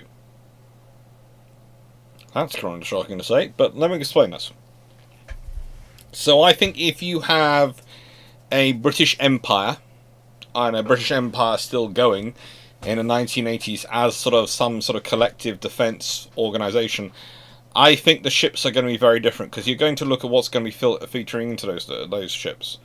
Sometimes, you're going to need ranges which are suitable for the Australia Pacific environment and getting around the Empire. You're going to need speeds which reflect that. You're going to need firepower and stores which reflect that. So the ships are all going to be slightly bigger. They're possibly all going to be slightly more general purpose. Leander class could still be around in terms of their development, but I think you've got a very different Type 22. I think you have a very different Type 21 in terms of the Amazons. Type 12 is of course Leanders, Type 21s are Amazons. I don't know if you do have the Type 21s in terms of the Amazons, because you might probably have a more constant running program, and therefore you don't have the gap, so you haven't gone with the Amazons. It's an interesting scenario to think through, but it's going to have a lot of changes if you have the Empire continuing as a collective defence formation, post World War II. Either, sort of in such a scenario as either the NATO doesn't exist or NATO does exist. If NATO isn't formed, and if the USA suddenly withdraws into itself, and the USSR is the USSR still, I could see certainly. I could see it as a certain strength that certain things would become very much would not have their creations.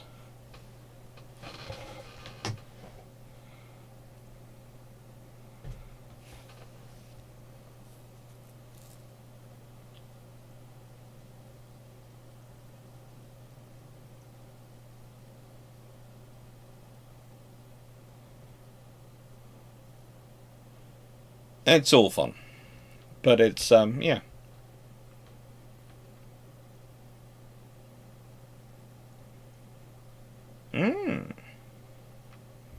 Sorry, an advertisement had just thrown up from a jump up for me for a hotel in Falmouth, and that's very nice. But don't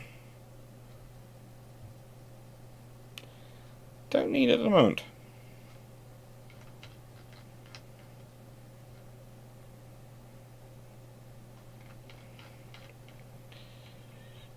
Oh. I don't know.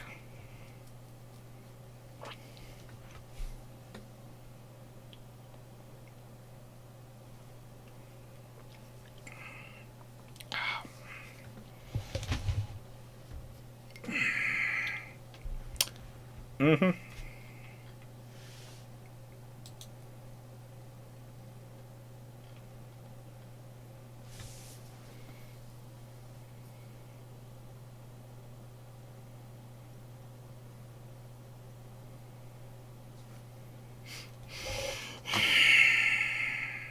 Mm-hmm.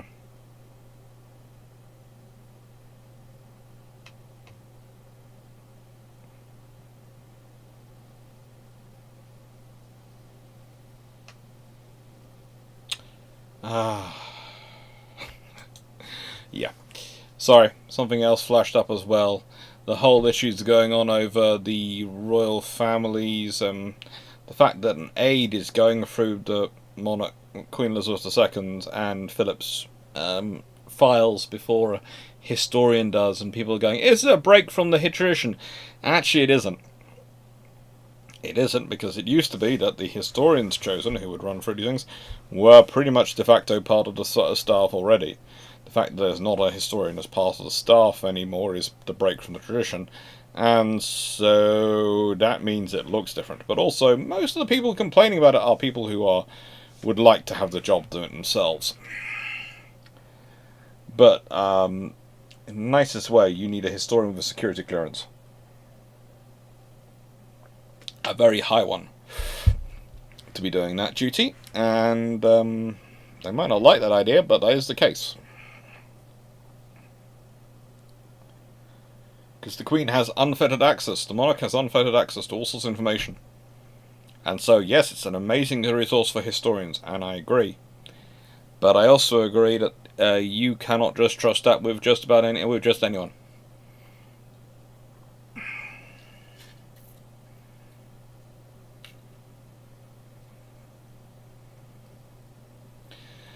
Danrum, could Jellicoe have fired, replaced, moved sideways BT at some point before Jutland, e.g. in the aftermath of Duncan at some point in 1915? Potentially he could have, but BT always has a very significant political capital going on and is very close with a lot of politicians. And his wife has a lot of money. And that helps with his relationships with the politicians. And you have to remember, there is a reason BT managed to be First Sea Lord for as long as he is. He is a very good political operator. He doesn't really have the nous to actually use that political machine, but he does have the politics.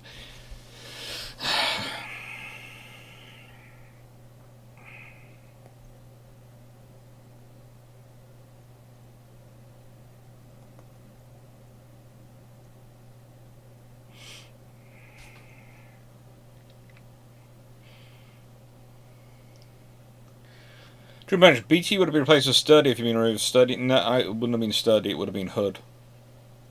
There's a reason why I say Hood, not Sturdy, right? So, the trouble is, Sturdy is useful where he is in the Grand Fleet. He's in the succession list in the Grand Fleet to Jellicoe if something happens in battle. Hood has got command experience from the Channel and various other things he's been doing. There is a reason he's put in 3rd Battle Squadron. It's from there he can go up to taking command of the force. It would also reduce the rank status of the battle cruiser fleet, which would be helpful for Jellicoe. So if Jellicoe removes it, he's not going to replace him with another overmighty subject. He's going to replace him with someone who is dependent on him for the position.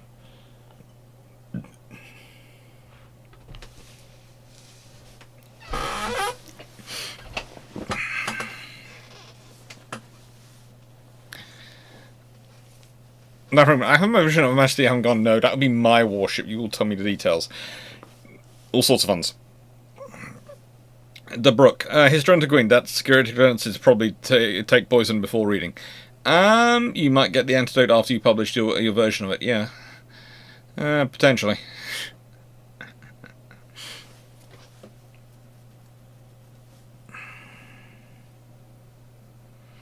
Any ideas on names for potential guided weapons crews in the 1950s? I've heard the Duke of Edinburgh thrown around a few times. Black Prince seems quite probable. Duke of Edinburgh probably could come in. It could have been a Duke class. That would have been 1950s, 60s. Duke class could have been quite an option. Could have even been a Prince of Wales included. But I always think that's more likely with the carriers. And if you're going for a Queen Elizabeth carrier, you're probably going to have a Prince of Wales. And there was even talk at one point of making a Warsprite carrier. And let's be honest, Warsprite as a carrier is a scary prospect for everyone. A carrier with that level of plot armor in terms of its reach and its capabilities, oh my lord.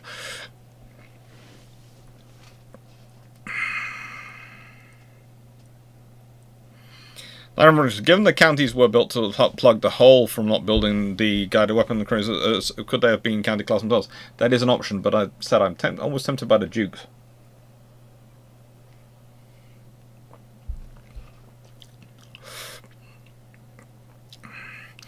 The background check goes at least far enough back to check which side your family is on during the Wars of the Three Kingdoms, and which side in Stephen and Matilda.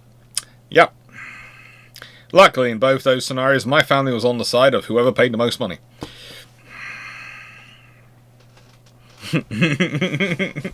And Dan's just come at the same point. Although Alex Clarke has the answer of who was paying my family at this time. Yeah. Oh.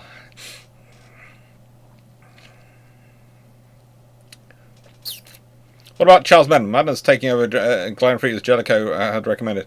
I think Madden was his number two, and then Sturdy was, I think, number 3 to take over.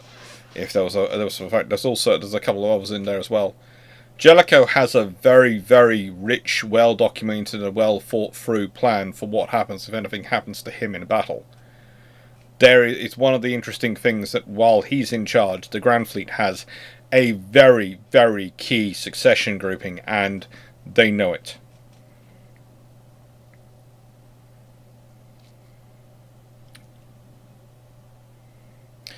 I was working with Hearts of Iron, I guess it is, against Lords. Oh, great.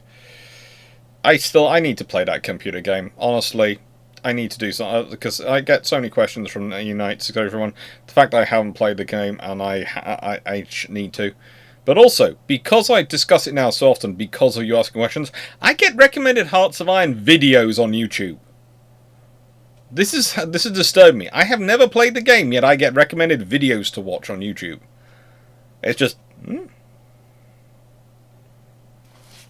There's your question. Black Prince, the title that goes back to the beginning of the 100-Year War. Yep, and it's quite a historic title for the Royal Navy. There have been quite a few Black Princes.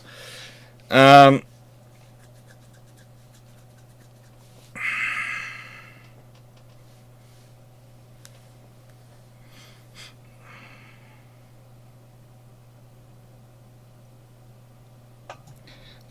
for that level of security clearance, you need to remember who you sat with that day on every day at school. Disturbing enough, I do. But that's because the whole way through school, I had one of my best friends with me. And so we used to always end up sitting next to each other. It was either a guy called Nick or a guy called Tom I sat next to.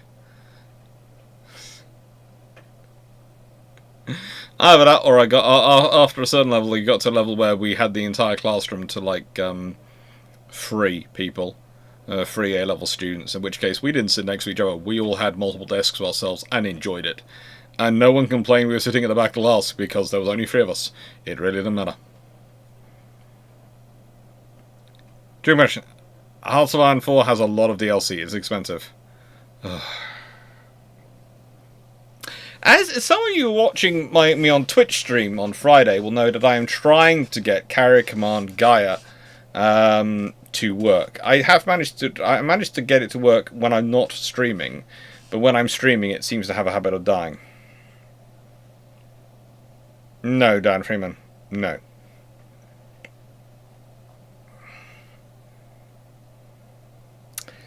Same here, Leslie, same here. Yeah. You know, it was a good thing. You know, that's the way I was lucky. I went to a very nice primary school. I was lucky there. I then got a scholarship into my secondary school. Did 2 schools the whole way through. My friend was going to go to one school, and then he joined me at the school I went to. So, from primary school. So, I had him basically from the age of 3. We were in classes together.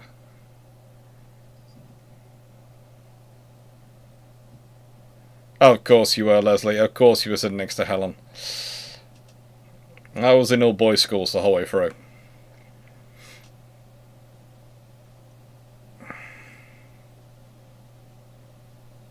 For a moment, who knows? There'll never be another HMS War, but a building. There is another. Frank Barnwell, there is another HMS Warspite coming. They're building a Dreadnought class SSBN is being called HMS Warspite. There is literally a nuclear missile submarine coming with the name Warspite.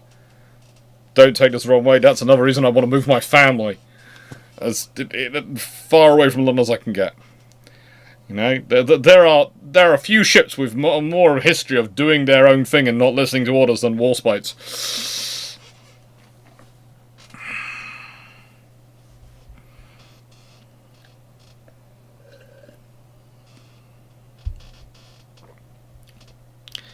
I think, how stupid or sensible is the idea in the Cold War of a version of the Royal Navy Polaris SLBM that can be air-launched for the RAF? Oh my lord, you would need some sort of truck to take it up there. And what's the point?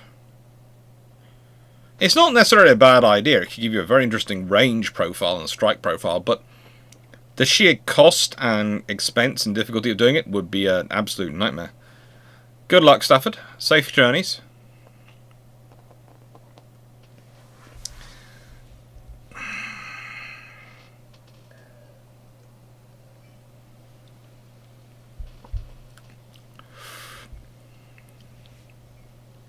Oh, sorry. How you thought of a community stream?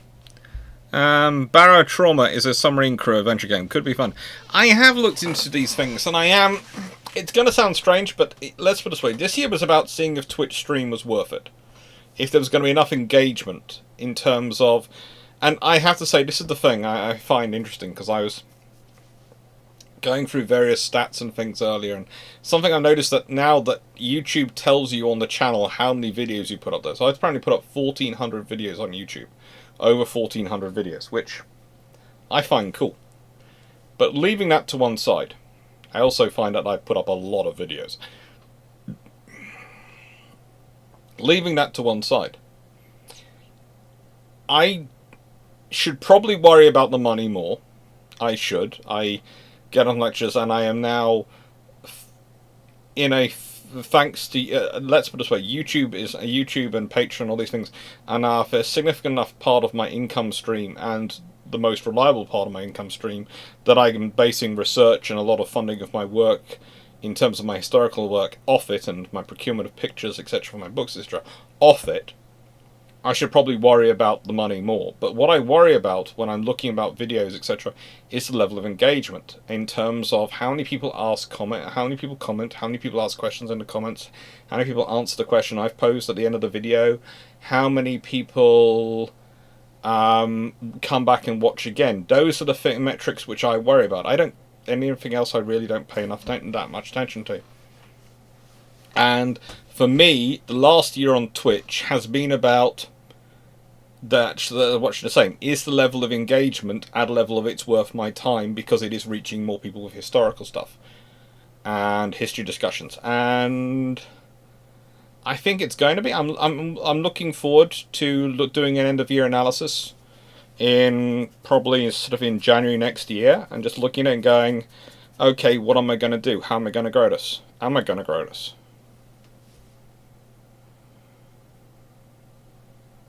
It'll be interesting.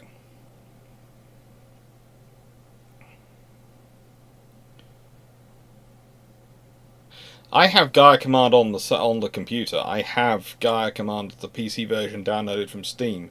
It works on the computer fine. It's just when I've got OBS running as well, it then has a panic attack every now and again when it gets into the first-person shooter mode, which I'm just not that good at. Honestly, first-person shooter I'm just not that good at on games. I do not know why. Considering all the stuff I've done in my life, I would expect to at least pass some of those skills onto it, but no, apparently the moment it's a first-person shooter on the game, I can't get over the fact that it's literally a screen in front of me and it just feels weird and stupid. Instead of me looking all around me, I'm having to look in the screen and go, it just feels wrong. But the carrier command, and the moment I get command of vehicles in the game, the moment I get command of the carrier, the walrus, well, to be fair, I managed to crash my aircraft a couple of times. Leaving that to one side. The moment I get command of those things, it becomes very different. The aircraft I turn into a... It's how I got the enemy carrier off my stern, okay? Nothing else was working. I crashed my aircraft, all four of my aircraft into it. And that worked. That slowed down the enemy carrier enough to let me get away. But it wasn't necessarily the sensible thing. I don't have to rebuild 4 more aircraft. But I managed to find them. It's an issue. But no, for some reason I am really not good at first-person shooters.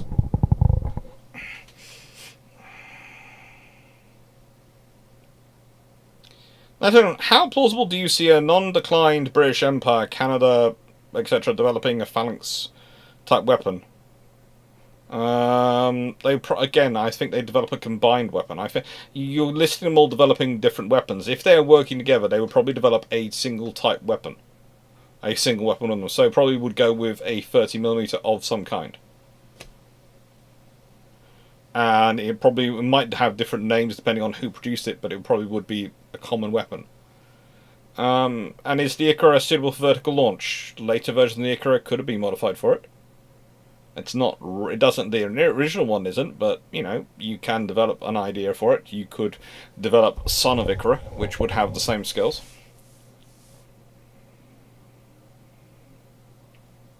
So Dear Clarke, you discussed our favourite diabetes. Which 5 other naval commanders were promoted beyond their level of competence?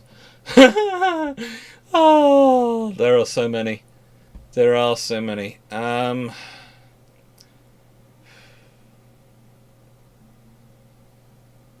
Oh, basically you have all sorts of French admirals post-revolution. For France, you have... The Americans have a couple. There are... Let's put it this way.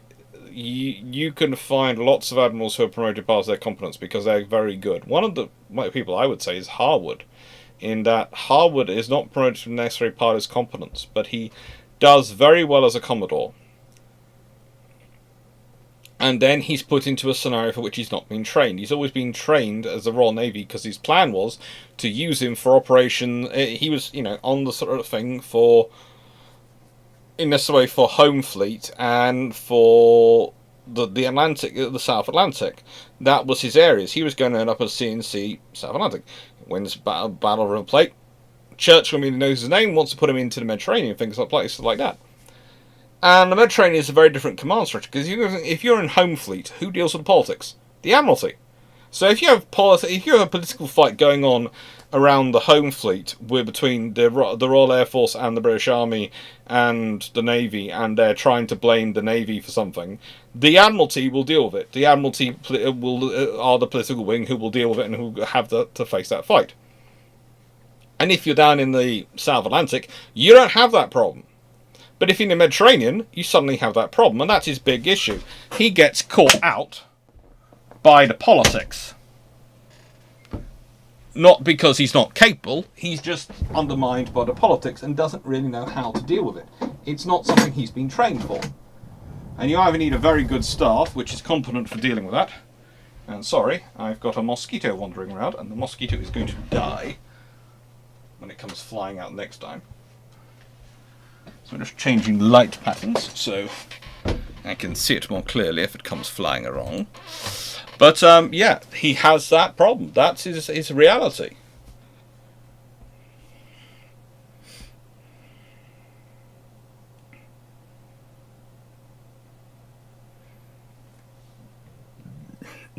So he's not so much he's promoted beyond his ability, he's promoted beyond his skill set, because he's not been trained for the experience of what the command in that kind of joint command will be like, and you have a lot of others who are like that.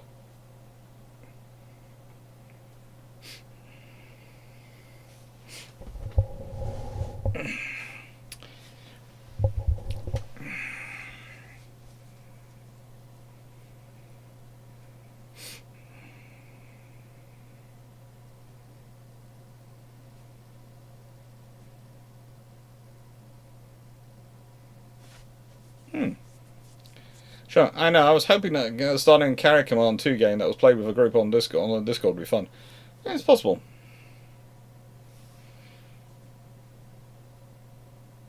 If it's on, as it's on Steam, you can actually log into the things and could possibly play a group game.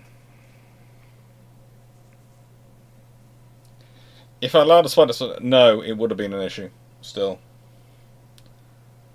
The mosquito was operating in a different area than the spider. The spider was over there, hanging from my economics book.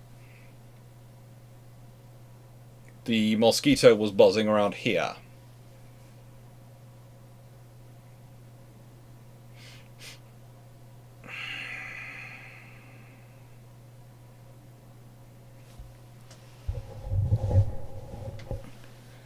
How much of the politics are just leaking favourable news reports to the press? Oh, I wish it were that. During pension, Gaia missions first person shooter sequences are incredibly janky. They are interesting. They are certainly interesting. Richard Autor, France doesn't reunite after World War II. What colonies are free? What colonies staying with whom?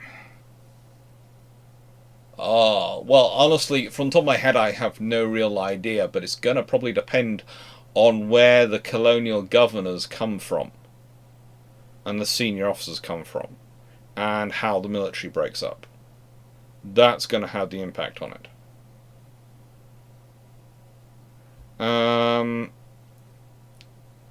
Nighttime Productions. VC-10 Bros had 6 Skybolts, 3 to a wing. Yes, that would have been fun.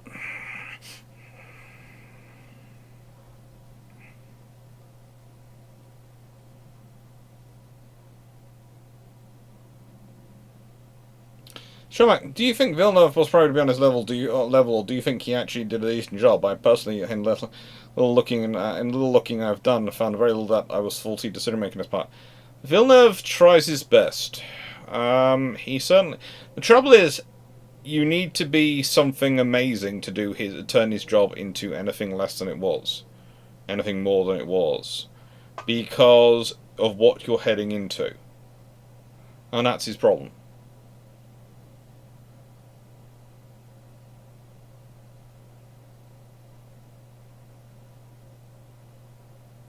He can't do what you need to do.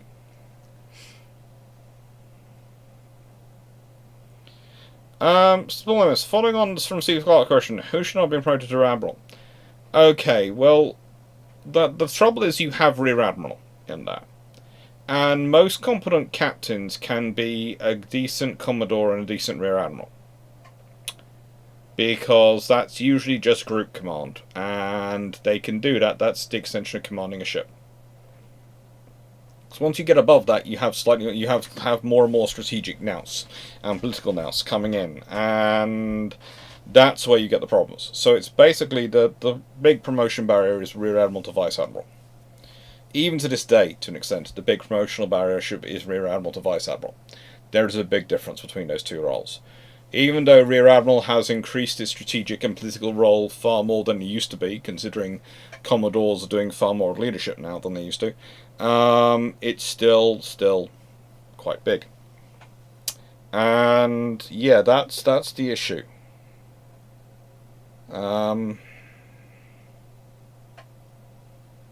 Shouldn't have been promoted.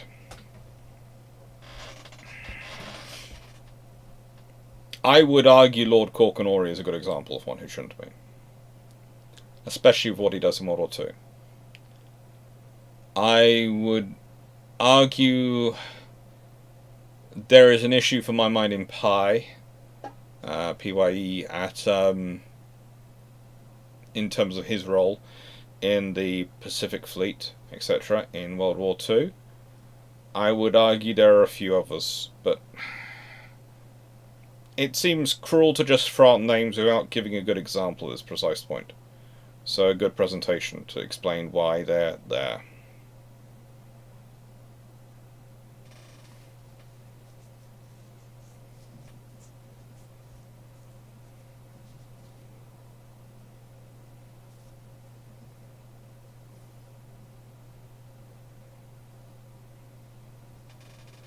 Dr. Life, swap out Admiral Dorman for Admiral Cunningham in Battle of Jealousy. How do you see that battle changing? If he has the same ships, you have an issue. If he has a suitable ship for why he should be in command, then you have a very different circumstance. Cunningham probably... The one thing you have to understand about Cunningham is whilst he does what's right, in terms of from the naval strategic perspective, he also knows when to pull his punches. And the trouble with Dorman was A, not having a suitable staff, B, to be able to coordinate a very diverse command structure and force structure, and B, not having what he needed in terms of firepower to do the mission he needed to do. You needed those Dutch battle cruisers. You needed Repulse or Prince of Wales to survive. You need something like that.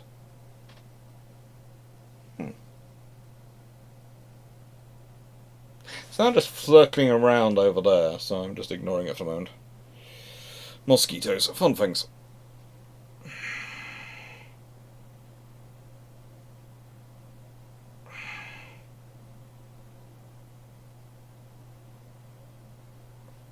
Actually, does it make sense in a non-declined British Empire scenario?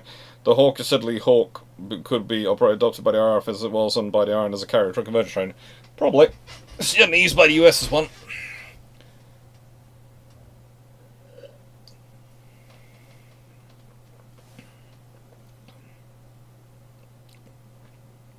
Sure, Pi. I'm not talking about Pi's decision making post his arrangement of the blame being put on Kimmel and him using it as a useful force to distract from his own involvement. I'm talking about Pi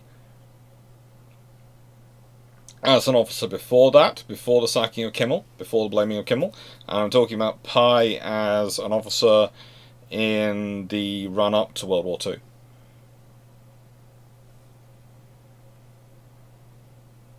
Dawn was under heavy political pressure. Dawn was under lots of issues. Dorman had lots of issues.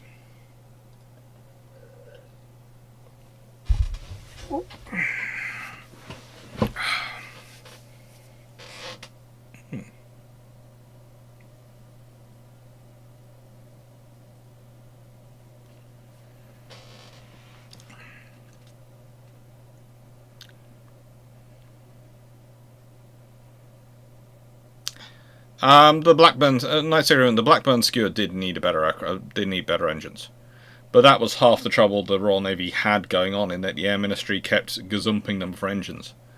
The Royal Navy would pay to develop a good engine, would be about to fit the engine to an airframe, and the RAF would, the Air Ministry, not the RAF, would jump in and go, "Nope, we need that for our aircraft. Boom, nope, you can't have that." It's if you are putting it in negative light, you say it's petty politics.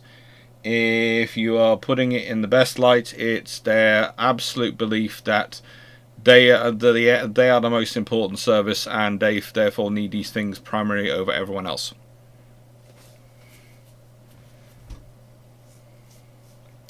I did a bit about Pi in my Kimmel video and Pearl Harbor video.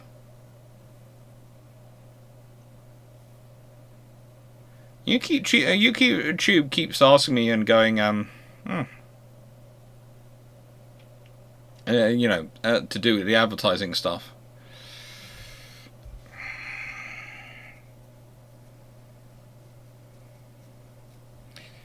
For the RN to get 10 implacables, basically you have to be building an implacable type design when you're building the illustriouses. So instead of building the illustrious, you jump straight to an implacable scale and size design. And that's quite a possibility, but I would add to that, there is an option which looked at an implacable with deck-edge lifts, and that would have been far better. Armoured are just the same, but deck-edge lifts.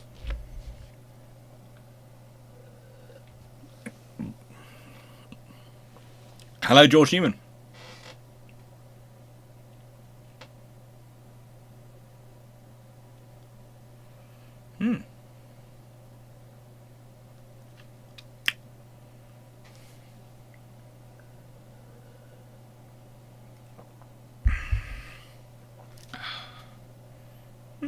Enjoying this tonight. I thought I would do, but I just haven't had the chance to do the how do I put it, the things I really wanted to do in terms of book preparations this week. So I thought I'll just do questions, see how it goes.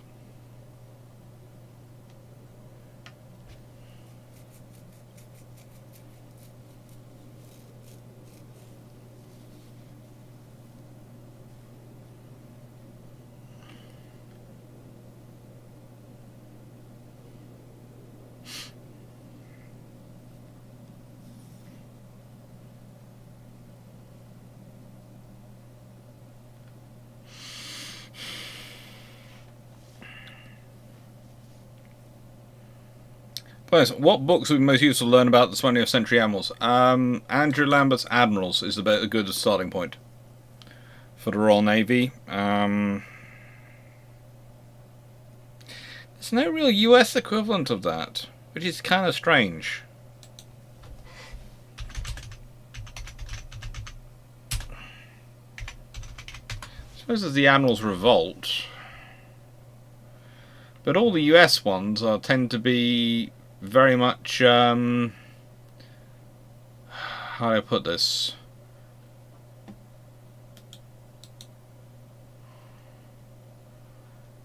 Well, there's the Admirals. There's Admirals by Andrew Lambert, and there's Admirals by Walter R. Bornemann, which is about Halsey, Nimitz, Halsey, Lee, and King.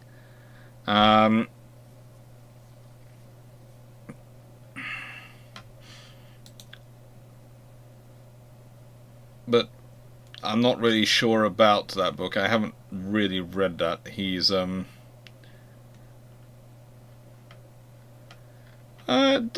got some interesting books out there. I would say the fact that I would say it's probably marketing that particular thing. Marketing, definitely.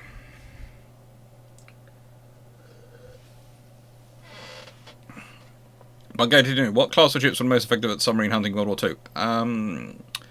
For unit, probably the Black Swans.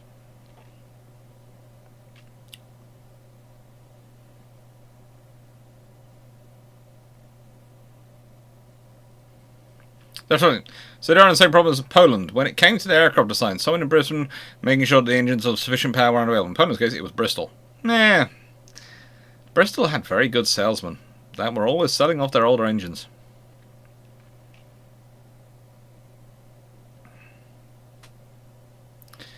That's honestly, the price for the engines was so high that it was cheaper to develop it yourself. But we lacked the time, and some, hence looking to buy some engines for Bristol, Hispano, or known own. With Bristol engines, you have to remember one of the reasons why it was so high was because they were dealing with so many orders in the UK. So basically, this is one interesting thing that comes up with the Polish order. The Polish order would have been like Australia currently in the moment, paying to not just buy submarines but expand the American means of production to produce submarines, so that they can get the submarines. And the Polish order would have been paying for the Bristol factory's engine capacity to expand so they could get the engines. So that's why it was so high. It wasn't just them being, not liking the Poles. It was basically going, well, we are producing at max capacity. If you want our engines, this is the price you have to pay. Why? Because we have to put on another production line to furnish you.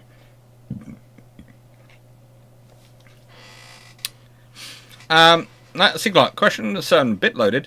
Who has the least worst understanding of what his navy could or could not do in their ideas of invading Britain? Bonaparte or Hitler? Bonaparte.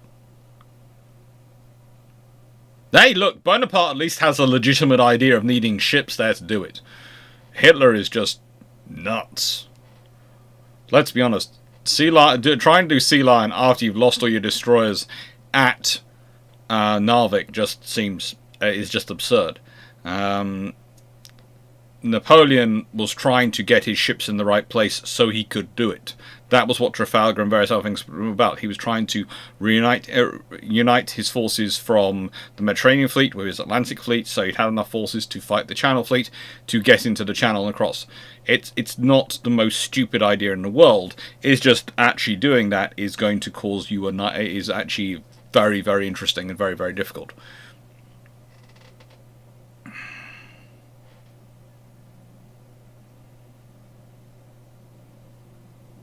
Malaga, which country that doesn't have any carriers today and isn't planning on building it would you say needs them the most? Which country that doesn't have them and isn't planning on building them needs them the most?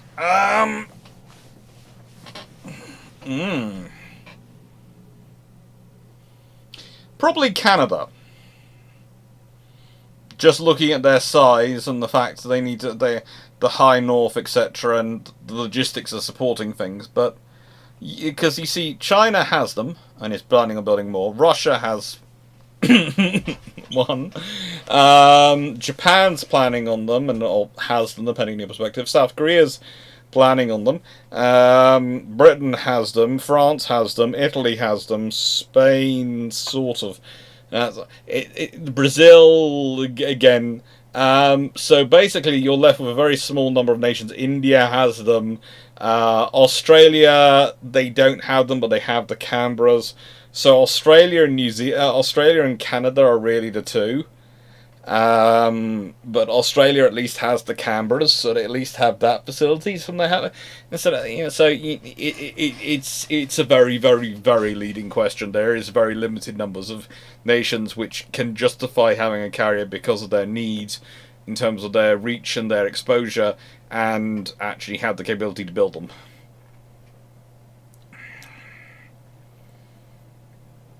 So, nice one. So I've been trying to work out what a 1958 MD agreement would look like between a non-declined UK empire and USA, but I'm stuck. I know the original timeline agreement would not be okay to the Empire of Iran. Start from perspective of what do they want? What does each side want? And what does each side think they can get? And then work from there.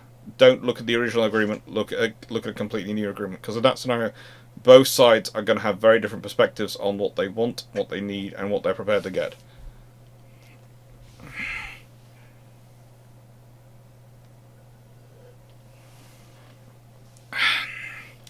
Thank you, Dan Freeman. Hey, look, I've just had a lovely thing come through. I've had the royalties message come through from Pen and Sword, and so in terms of royalties, I have for the last quarter, and remember this has come out before the book's released in October, the second edition. I have earned £100 in royalties from books sold, which is good because frankly that's all going on a credit card bill, which, as Dan will know from Shipshape, is currently massive. But that's because lots of things have gone on the credit card bill, and lots of pictures. Still haven't got all the pictures, but a lot of them have gone on the credit card bill.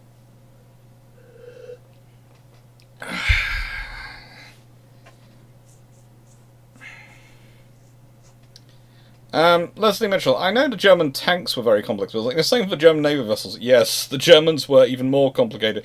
The bigger something gets, the more committees get involved, and the more various people who have what I would call the collection of good idea fairies. And individually, all those ideas are possibly good ideas, but the collective whole of them makes the ship sufficiently complicated and sufficiently problematic to run that you're going to have things constantly break down, and it's also going to take forever to build.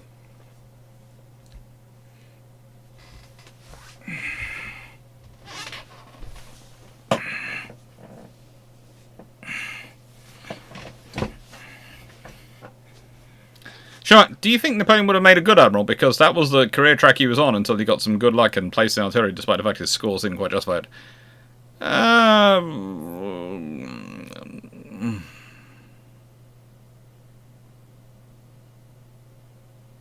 He certainly could have been an interesting admiral, but I have the feeling that the sea would be a tougher teacher than the battlefield for him.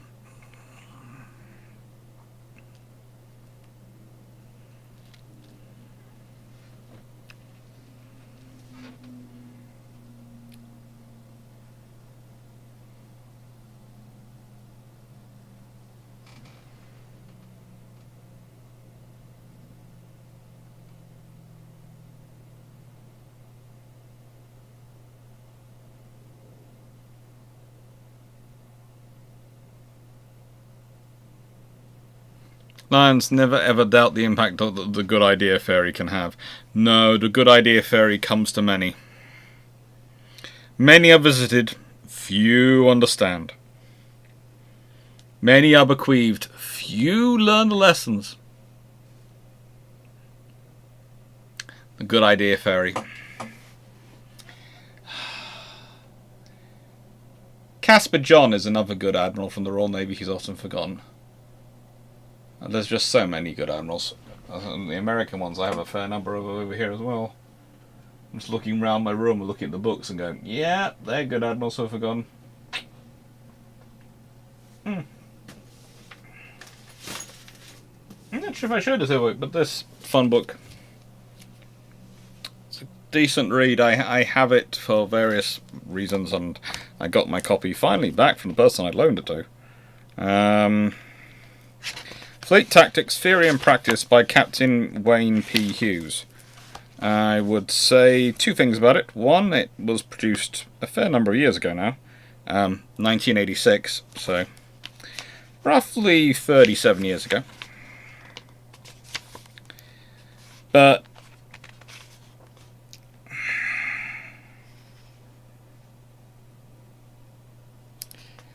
it has some interesting points in there. Some interesting analysis.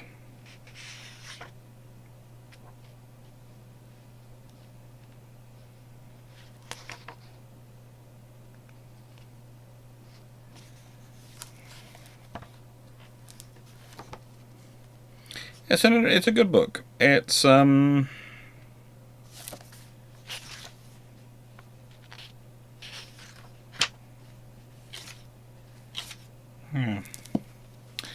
Tactics, Theory and Practice. There aren't many books like this in the world, but this is a good book to have a look at. There you go.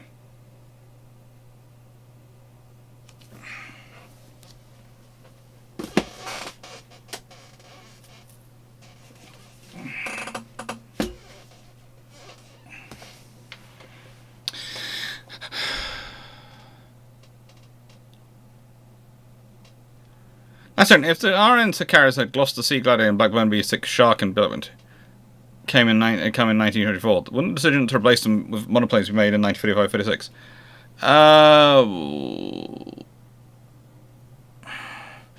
If they had those in 1934, okay, if they had those in 1934, the replacement will be planned. They will decide to do that in 1935-36, but they'll be doing that on the process anyway.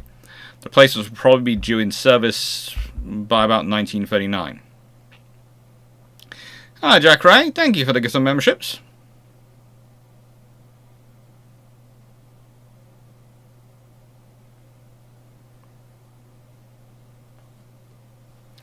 I was wondering if they would have been better to acquire plans with JKL and DD from the RN and produce them.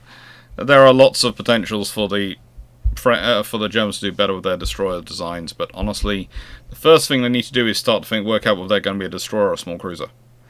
Because the 5.9-inch gun is a good gun, but it's a small cruiser gun. And it needs the stability of a small cruiser. And a hull designed around that stability to be effective.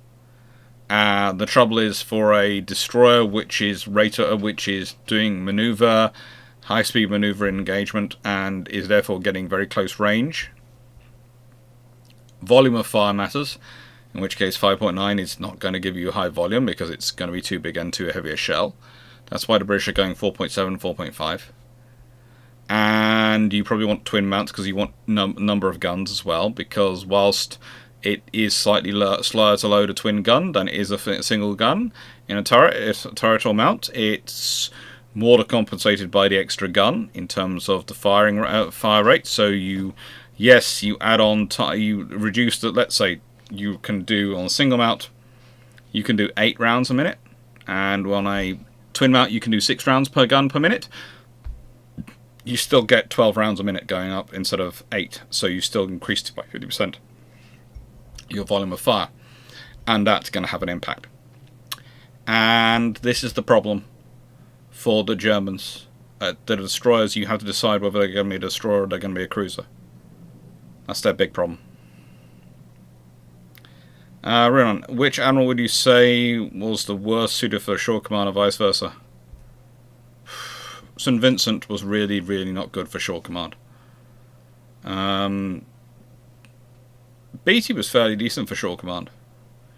Beatty was fairly decent as first sea lord. He wasn't. He needed better advice over what we needed, over what the RN needed, but he was fairly decent. King was fairly good at shore command. Nimitz was good at fairly decent at both. I love him, but Somerville needed to be replaced at some point in World War II because he had been sicked off the list sick, and then was brought back, and then is doing all the sorts of duties and keeps being promoted and keeps doing more and more stuff. And frankly, he needed to be ashore. Turrets needed to be at sea. Turret was better as a fleet commander than he was as a ground forces commander. Yeah, he needed to be moving around. As did a couple of others. And yeah, there's a few admirals like that who have issues.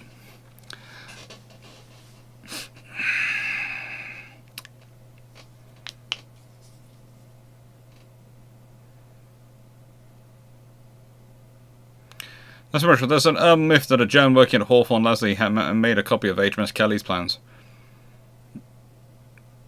Honestly, doesn't matter if they did, because they would never have built them. As Steve Clarke points out, the Type 21s were massively complicated. The British destroyer designs were far too simple and straightforward for the Germans.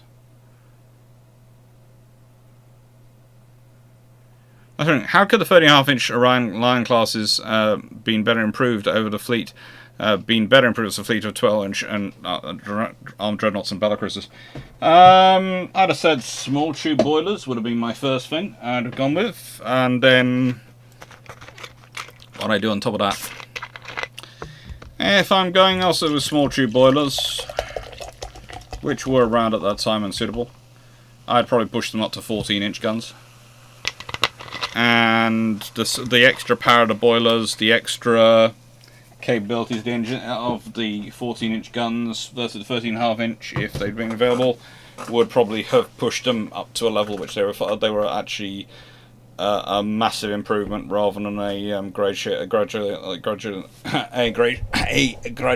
improvement. They'd have probably been 24-knot ships as well. The Orions would have been 24-knot ships, and the Lions would have been at least 3 to 4 knots faster.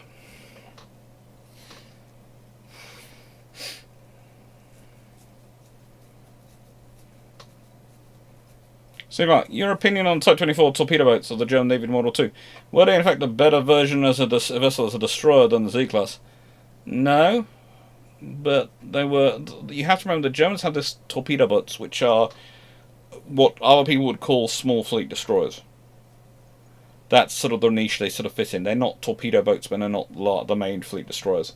And frankly, they're good vessels, they're useful vessels, but they're not necessarily what you need for the operations of destroyers. They're very much torpedo boats. That's right. What alien species from Star Trek, Mass Effect 5 would have been interested in ships like Hood, Yamato, Enterprise, and Warspite? Klingons. Klingons. Always Klingons. For Hood and Yamato, it's got to be Klingons. They got big guns. That screams to me Klingon. I don't really know Mass Effect that well. Babylon 5, I've not watched as many episodes as Jamie has, but I'd say Enterprise and Warspite would have massively interested the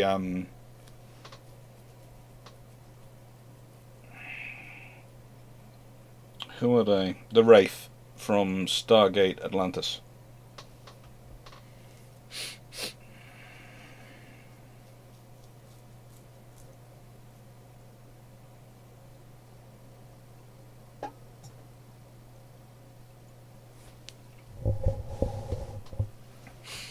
On all the naval tactics book, get your ship with an own pistol shot and open fire with double-shotted guns. Have you been reading Admiral Kemperfelt's signal book again? I believe it was the version HMS Formidable was reading from for example. No, Formidable that Battle was reading. We are close. We have guns. We fire. Andy Shepard, what do you think of the BAE coming of being able to depth charge for 5-inch guns short of history repeating? I've already done stuff about that. Let me say this. We were at the conference and Dan was with me. Me and Drac and Dan were at the future naval conference in where is it? Dan will remember. But not far away from where I live, and it's a really interesting conference. And one of the things there was the 5-inch shell, which is this anti-submarine shell. And we just thought, well, yep, that's UVs and littoral waters dealt with, and making submarines have a slightly less happy life. Yeah. Because the sheer advantage, people can go, well, how's that going to affect the submarine? One of them won't. But if you drop 30 of them into the area where you think a submarine might be, it's not going to cost you a lot of money. It's going to outrange any torpedo going around, and it's going to cause the submarine to move. Because you've got that many those coming down, Yeah, they might. It's going to take a lot of very steady nerve to not move, and either way, the explosions might well reveal your position.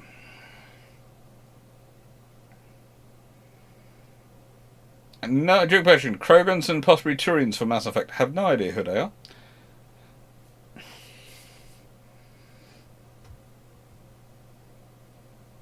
No, can you imagine Klingons singing away on the way to fight in Bismarck and Rodney? There would have been a boarding action.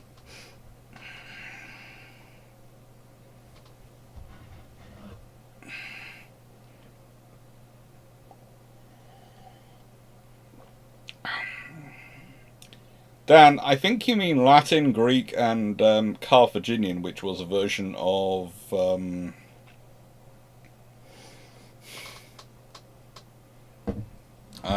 Oh, what's it called?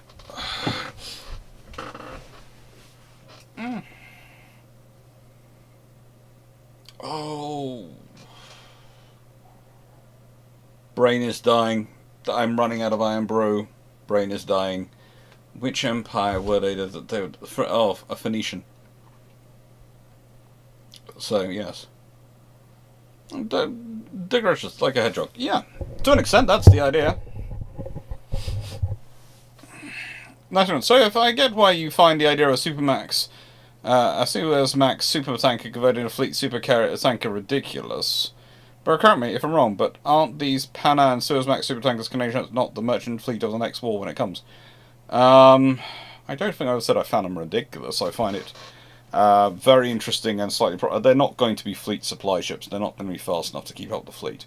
They're going to be used for moving the stuff around, and yes, they are going to be part of it. But I don't think I tend to find it ridiculous. I just find it a point of going, what are you going to do? How are you going to protect this?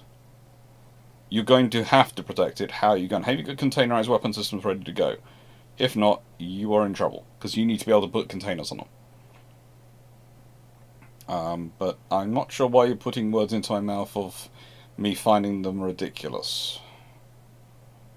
I don't think I've ever said that. Might have laughed at specific questions sometimes about them, which are converting them into aircraft carriers, converting them into this. I've written papers going around and looking into that, and medium container ships are really quite good for it. But the super-sized ones, you have to do so much work to convert them, it's cheaper almost to build a proper carrier.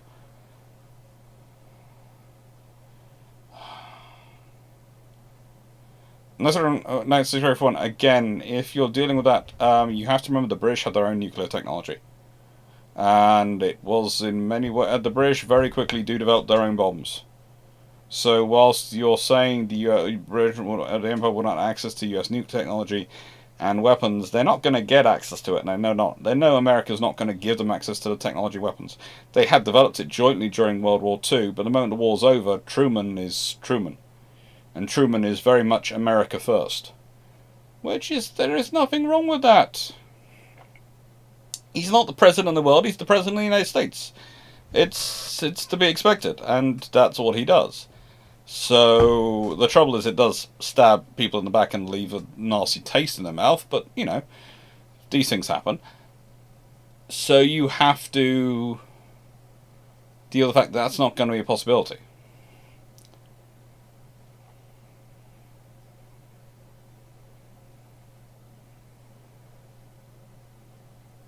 The US might want access to develop the jointly developed Skybolt.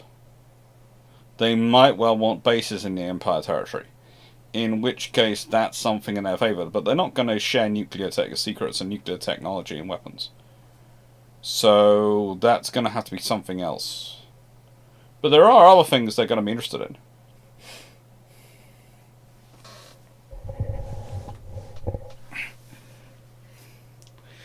To be fair, the Poles and various other people, French and various other people, worked on the ideas around nuclear weapons. And then this research filtered into Britain, into the Tube Alloys project. And that was being developed and pushed along, and a lot of information was being developed there. And then that was then put into the Manhattan Project to be built. But there was a lot of information shared and there was a lot of information stored. And the trouble is, again, for the Americans, one of the problems for them actually was when they shut down the cooperation, all those British scientists who'd been working as part of the Manhattan Project left. And A, they lost access to all that brain power, which was useful. But B, that brain power goes to Britain, and Britain goes, right, we need to build weapons. Okay, you lot, you already worked on this. Let's go. And that's the trouble. You've given Britain, the country which has an incentive to do it, have its own brain power back. And in many ways, the Americans had more control of the system when it was joint operation than when it was solo. Hello, Night Runner. Thank you. Fonsa Brew. With the exception of CV-01 and Maltas, what would you consider the biggest missed opportunity for Ireland since 1945? Type 82s. I could talk about the upholders. Frankly, the upholders could have been a lot better. There are all sorts of ocean invincible class could have had successors. Those would have been really, really useful. The supersonic Harrier would have been really quite useful. But the more important thing is the Type 82s. Building them instead of Type 42s, even in the Falklands War scenario, if you have a Type 82 force instead of a Type 42 force, you have a far better, far more survivable force, and you have a far better basis for building. You'd probably be talking about the Type 85 instead of the Type 45. They'd have been a bigger, more general purpose destroyer.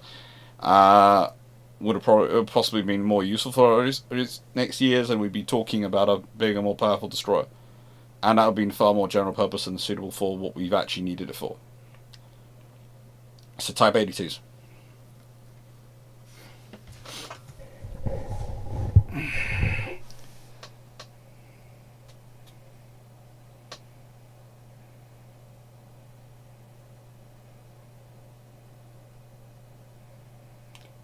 I think I have read the Chris Langtree book. I think I found it interesting.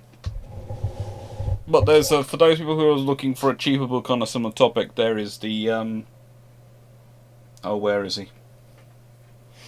I don't like it because it spends half its time bashing the tribal class for no good reason. But it is a fairly decent book, other than the pointless bashing. Peter C. Smith's book. Yeah, Peter C. Smith's book is the cheaper version, and it's very good. It just has a lot of pointless bashing of tribal class in it. Because it's going, they don't have the same amount of torpedoes, as the tribal class don't have enough torpedoes on them, etc. And you sit there and go, well, that's because the tribals are built for a different role.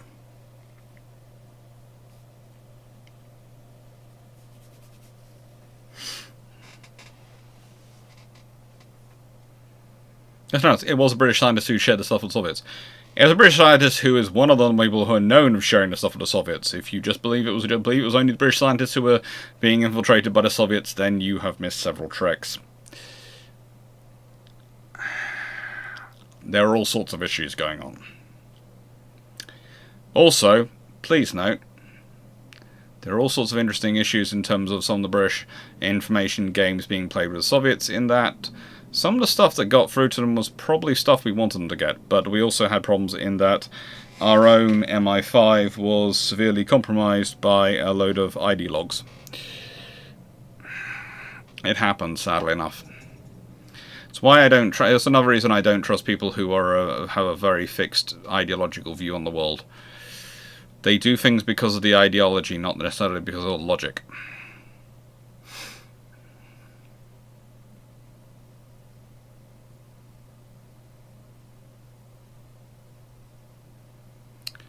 I'll be honest, I considered the 1958 Mutual Defense Agreement would not happen if the British Empire was around and as powerful as the USA was.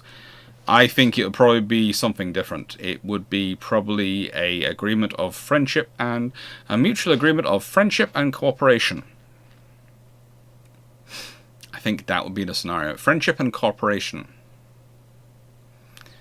But also, as I see it the British Empire only surviving in a world where the Americans retreat from the world. End of that scenario. I think that's the most likely scenario where the British Empire carries on. Because the British Empire would have to carry on at that point, or at least sometimes the Imperial Federation or something like that would have to carry on, because the vacuum would have to be filled, and those nations would know they would have to do work together in order to secure themselves.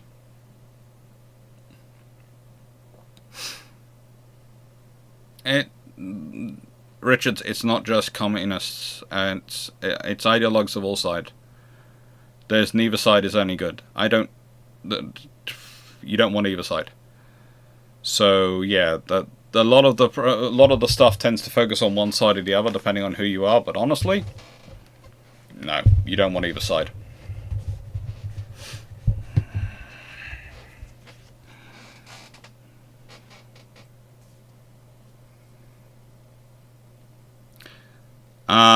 Yeah, but the Russians very quickly realized that a lot of the German research was barking up the wrong tree. And some would argue purposely so, because the British got a lot of the German researchers.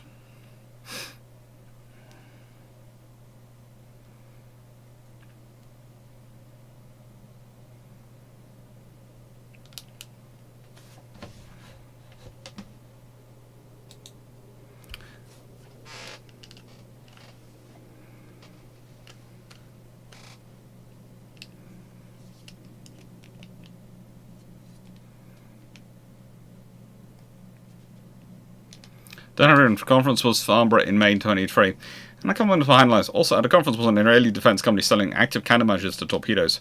Yeah, and they were interesting. That was the second year I've seen those, and they look good. 95. What do you think the new job of the new Inspiration class will be, and should we be building a lot more of them? I would like a lot more of them. They're basically going to be present ships in peacetime, wandering around the world, forward-based, and in wartime they're flak frigates. I've said this before, and I'm happy to say it again. They are basically there to put up a lot of anti-air fire and in close range to defend task groups and carriers and other capital assets very specifically.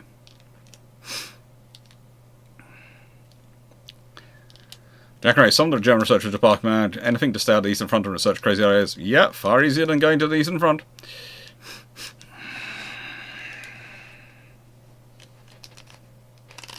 Malaga, in such a world of the US retreating and the British Empire continuing, do you see Western Europe joining the British Defensive Alliance or creating a separate one? They might well join. I think, you see, the thing is, the Federation, the Imperial Federation Empire sort of route would be far closer than just a pure alliance. It would be a fusion of a NATO and European Union kind of construct. So you would have that kind of scenario going on, possibly with some sort of joint governmental asset set up to coordinate it all. And that's where you get some really interesting scenarios. You might well have de facto a combined fleet, a combined army, combined air force. In fact, you might actually have a combined fleet. Let's put it this way. In terms of command and operations, you would probably have a combined force. With someone acting as the appropriate head of that appropriate head of government, head of state for that force. Probably it'd be around the monarch, around Queen Elizabeth or her father. But I think you would then have probably a European alliance grouping together, and I think there would be a very close relationship between the European alliance and the British Empire scenario. But I don't think they would be a joint alliance. I think the French would see that it was kept separate enough. I think you'd have an interesting scenario in terms of Western Germany.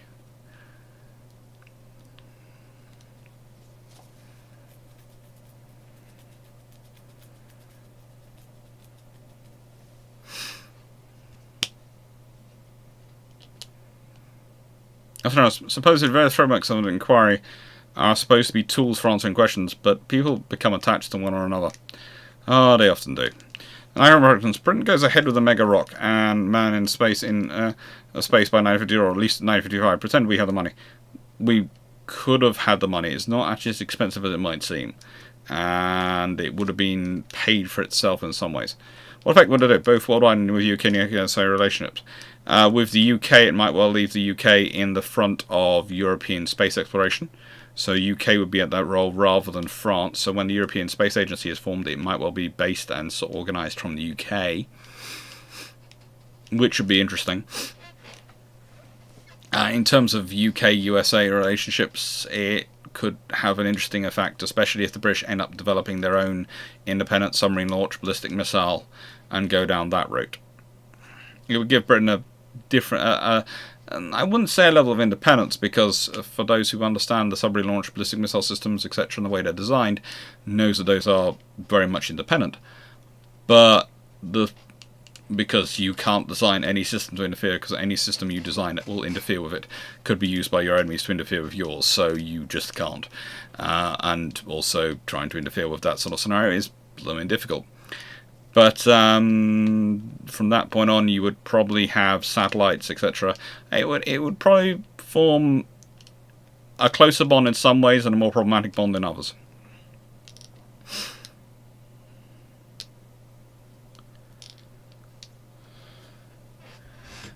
Nice ignorant. How do you get the USA to retreat from world? The USA has always had a strong isolationist bent. And that's sort of isolationist inclination is the other phrase you could use. There is oftentimes they've retreated behind their own wall of defences. Rather than going out and making friends with the world, they've retreated into themselves. They have enough space, they have enough depth to do so, and they can just go neutral and non-aligned and try and ignore the rest of the world. Steve Clarke, in the British win in 1776 against the Washington, how does this affect the Royal Navy of the Napoleonic era with an almost inexhaustible supply of timber for warships and more dockyard production? Basically, the Royal Navy goes bzzz, or bzzz, in terms of constantly producing third rates and frigates, and probably you see that in terms of Napoleonic Wars. Basically, add on to Royal Navy squadrons, every squadron that's armed up, basically another half dozen to a dozen third rates, depending on how big they are, and watch out what impact that has on battles. Also, more frigates, so that will also have an impact. The US was moving towards isolation until the Korean War, at least militarily. Yes.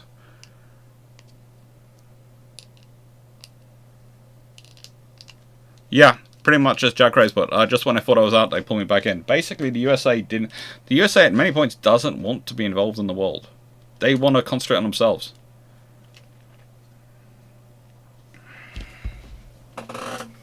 And again, that's understandable.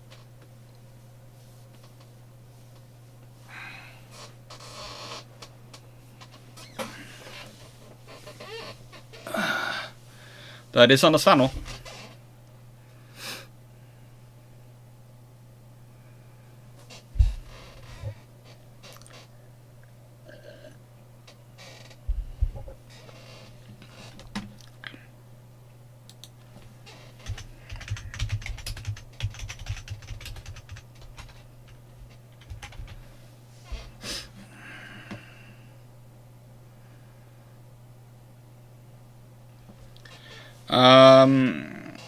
Well, I honestly...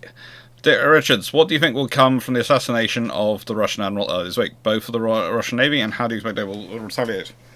I don't actually know if he was assassinated. We haven't had any confirmed reports. There's been suggestions from as close as 2 days ago, but they have been refused to confirm whether he was killed. I'd say the Black Sea Fleet has severe limitations on what it can do. So the Russian Navy's response is kind of limited. The Russian Navy, what can they do to respond? Well, fire caliber missiles, if they've got any left, from... Well, let's see, have they got those there? Got them there.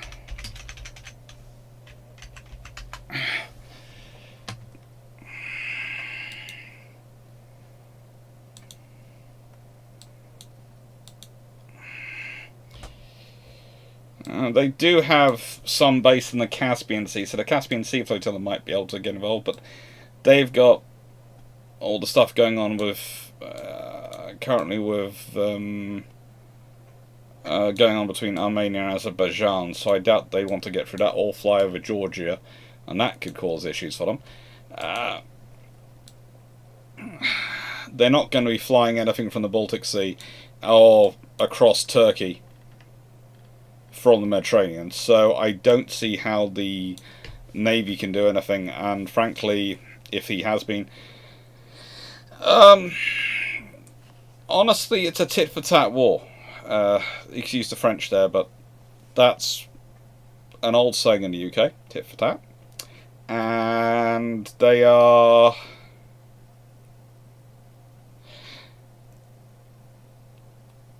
I think I am more and more of the view, I think, that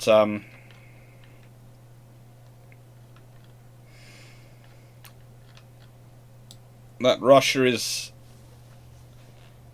finding itself having had a problem for getting rid of a general who was a very good general and a reforming general, and replacing him with a political crony about 20 years ago now. It seems like 15 so years ago, actually, in probable fact. And the fact is, cronies promote cronies, and you have issues at almost every level in the wider Russian forces because of it, in terms of what their theoretical capability can be versus their actual capability. I have a video which I haven't decided whether to put out or not. It's not a long video, it's a roughly 12 minutes. And Glenn Richardson has seen it, and a couple of others I've sent links to it to have a look at, see what they think, whether I should put it out or not. Because there are issues. There are some interesting issues and debates going on, and some of the I think some people are missing the actual scenario they're looking at.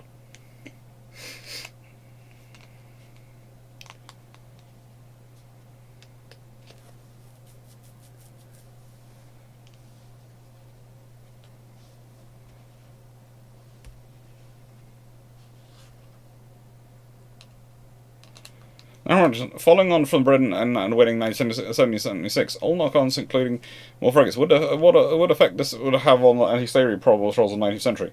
The question is, would they have to have the anti-slavery patrols of the 19th century? Because if they declare slavery illegal and they've won in 1776, then America is probably at best a colony. It might be a self-governing colony, but a colony, and the British government decide you are not carrying out slavery is illegal.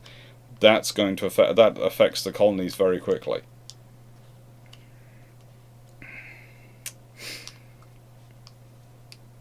Andy Shepard, if you could captain any Royal Navy ship in history, which one would you go for? HMS Renown, when she's chasing up after during Norway, she's chasing Scharnhorst and Gneisenau. That would be cool. Other than that, taking any of the tribals into Narvik would be pretty darn cool. Wouldn't say no to Cossack and harassing Bismarck during the night either.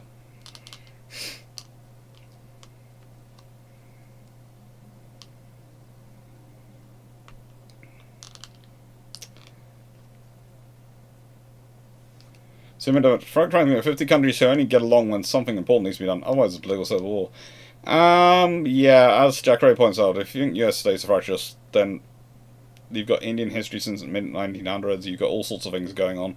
There are all sorts of countries which are fractious internally, but they're united externally. It's the whole thing, the old thing of no one fights like siblings, but also never attack a sibling, never attack one sibling when the others are present. Me and my sister, I love her dearly. Even her cooking, it doesn't make me love her any less. We will have huge arguments. No one can have arguments like siblings can. But anyone says anything rude about her, or anyone attacked her, I wouldn't hesitate. They'd be gone. She's my sister. I'm allowed to be rude to her. She's allowed to be rude to me. It was siblings. Anyone else is, Lord help them. And it's the same in sort of in anything. If you want to have some real interesting political fights in the UK, if you want to look at them, look at the county level and disputes between counties in the UK.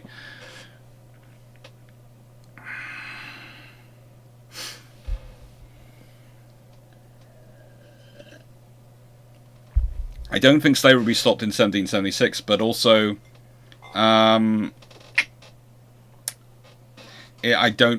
think things would be very different when it comes to the anti-slavery patrols later on, which are later than 1776.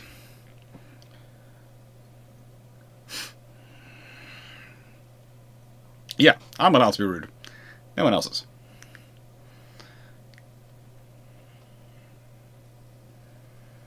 Oh, do I have a single favourite book on Jutland? I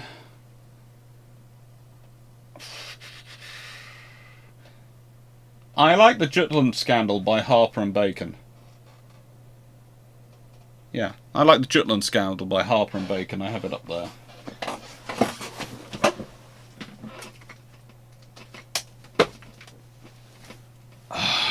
This one.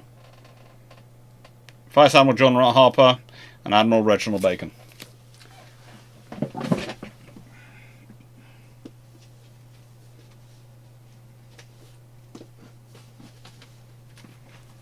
Yeah, go.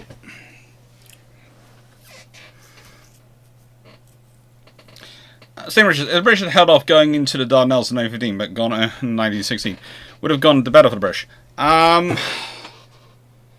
It depends. Did the British do the warning? If the British have done the warning warning things that have told the Ottomans that they're coming, it's still going to go badly. If the British have held off and then they suddenly rush it, and they do it properly, they've got some pre-dreadnoughts fitted out with bulges and steel compartments forward so they can take some mine hits and keep going, etc. And they put them at the front.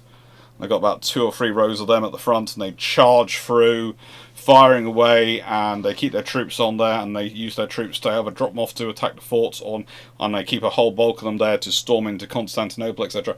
Yeah, as they go. Yeah, they could have won it. But in 1915 or 1916. The big problem with Dardanelles, as I've said before, is the fact that it's done in piecemeal and it's done stupidly. Hello, Paul Westwick. Hello, Rapper Roosevelt. Take care, Tanif.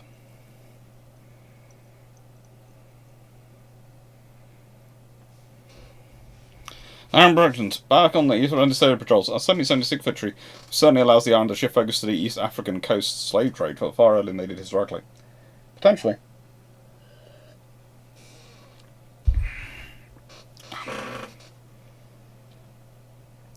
It's 1945. What Iron cavalry ship was the best candidate for preservation? You can't pick Vanguard. It's far too new. Not even finished, in fact. Well, you've either got a King George V, Anson or Howe. They're pretty much brand spanking new as well, so they're the easiest cheapest probably for preservation. Or you could go for Warspite, and I would argue Warspite was the best candidate for preservation in terms of what history she could represent and offer.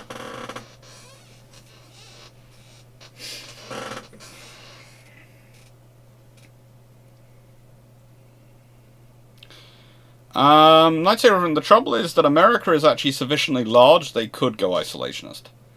They pretty much can find pretty much everything they need either in America or in Canada and Mexico and places they're connected to. And also, they can be to a level of isolationist, which means whilst they are globally connected for economic reasons, they are not that dependent on the globe for economic reasons. So they can go a onshoring route.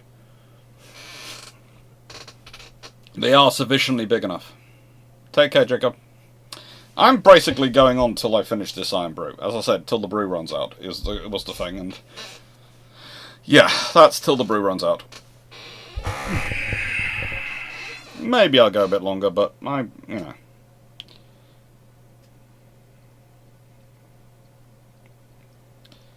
Raposo, was there much fighting in the Baltic in World War II? Good book. There was a lot of fighting in World War II. There are some good books about Soviet Navy and what they got up to in World War Two. One I would recommend that I've got here to show you. No. But there are a few. When one comes back to me, yeah. How much brew is left?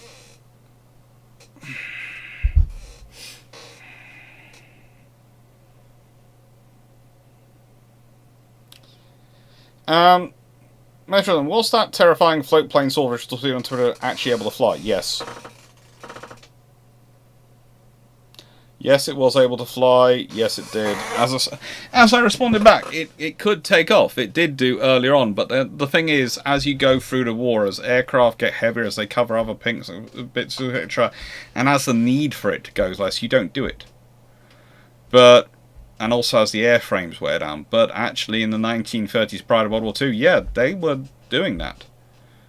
They were seaplane carriers. They were launching their torpedo the planes. They didn't tend to launch them from a catapult with a torpedo, but you could launch them. They could taxi and take off, and that's especially what various other nations did with their swordfish.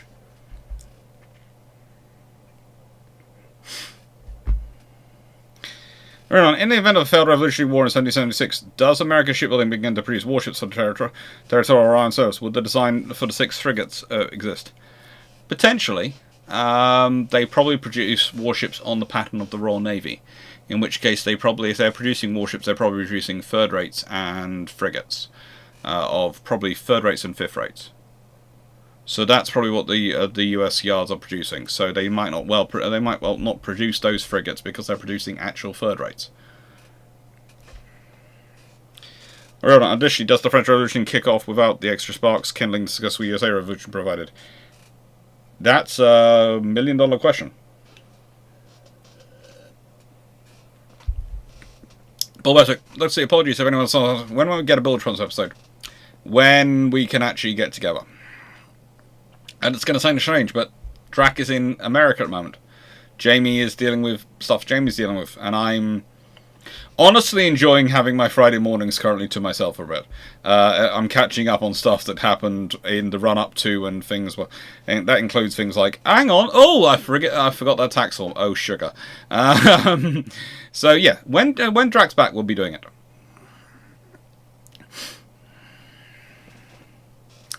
But do you think the US should build new SSGNs based on the new Columbia-class SSBNs, or still use modified Virginia SSNs? I would like to do both. I think if the way the US is going in terms of mass fire, I think going down the route of both is useful. I think having a few specialist SSGNs which are based on the Columbia class, not a bad thing. I would like to see the Dreadnought class used the same way. I would like to see the Royal Navy not build 4 but build 6 or 6 Dreadnought class and have a couple fitted with inserts. And when I say fitted with inserts, you can get insert pods you put into the ballistic missile tubes, and so you can use them as an SSGN. And you wouldn't want that combined role, but you want one ships I've rolled as an SSGN or SSBN. The advantage of that would be if a vessel has to go in for emergency maintenance and you are short for the ballistic missile patrol, you could quickly take the pods out from the SSGN and turn it into a ballistic missile submarine, so you can guarantee your availability. I think that might end up with you actually de facto having 3 rolled as SSBNs, the vessel which is in long-term refit technically rolled as SSGN, and 2 as SSGNs. And then as ships go into major refit, they get sort of as the ship comes out of refit, it goes into the SSBN patrol, and the ships which are sort of, so they roll through. So the ships which are most recently refitted, most recently, sort of at the highest peak of tech and capabilities, are the ones which are on the SSBN duties, and the older ones are on the SSGN duties, or rather the ones which haven't sort of older on the SSGN route duties. You can try and get that through Parliament, though.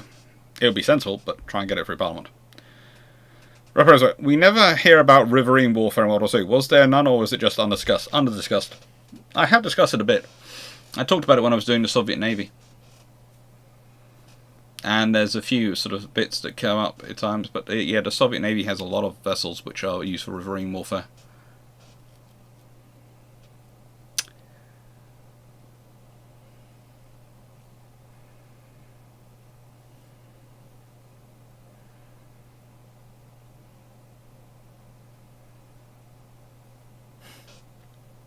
Not tax fraud. No. It's I try and fill out my forms with my accountants a long time in advance, and try and make sure they're all filled out.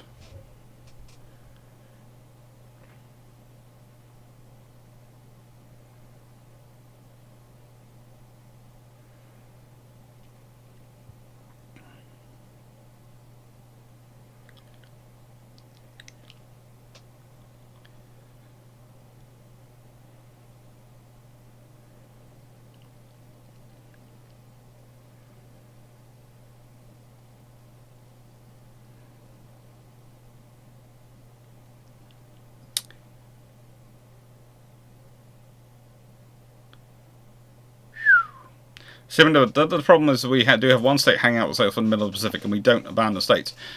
Yes and no. You don't abandon states, and you won't. But in a nice way, you don't need to. You can still be isolationist and have the states. Let's put it this way: there is an isolationist foreign policy where you just choose not to take part. You are well armed and can protect yourself, but you choose not to take part in the world events. You just ignore them. You don't take part. You don't take sides. That's an isolationist foreign policy. You can still trade. There are levels of people sometimes confuse isolationism with autarkism. Autarkism is when you're entirely self-sufficient, where everything is just from you. Isolationism is when you choose not to get involved. So you basically ignore the rest of the world. Anything that's happening outside your borders, you don't take any notice of. You have enough firepower and weaponry that if anyone attacks you, you can beat them up, but you don't take notice of it. You don't get involved. You don't have alliances. You don't go out and do expeditions. You don't go and place troops anywhere else in the world to help with peacekeeping or anything like that. You just keep to yourself. That's isolationist.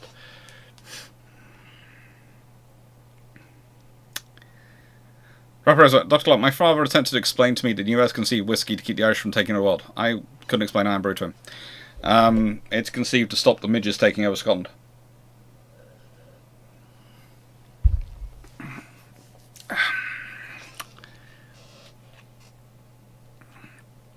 Douglas, Sweden joined World War II on the Axis side. How does this change the war, and how do you think the Swedes would have collaborated with the Axis? Supplied a lot of weapons and a lot of materials. How does it change? It means that the German you can now have land-based air support for German naval operations in the Baltic the entire way up the Baltic, and the Swedes involved. It's far easier to support forces and move stuff across into Finland, base stuff into Finland, etc. With Sweden's full support in the Axis, you have more of a problem for the Soviet Union. You also have more of a problem for the Allies in that means Sweden is wholeheartedly supporting the Axis. I doubt though with Sweden, because Sweden doesn't tend to like to support things which I think are going to take them over. Sweden likes to do the taking over, not be taken over.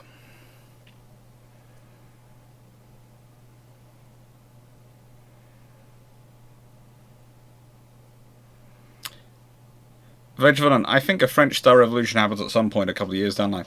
It doesn't necessarily happen in France, but the conditions are there for it a bit like 1910s of them for World War One. There is still a possibility, but it might be the next monarch.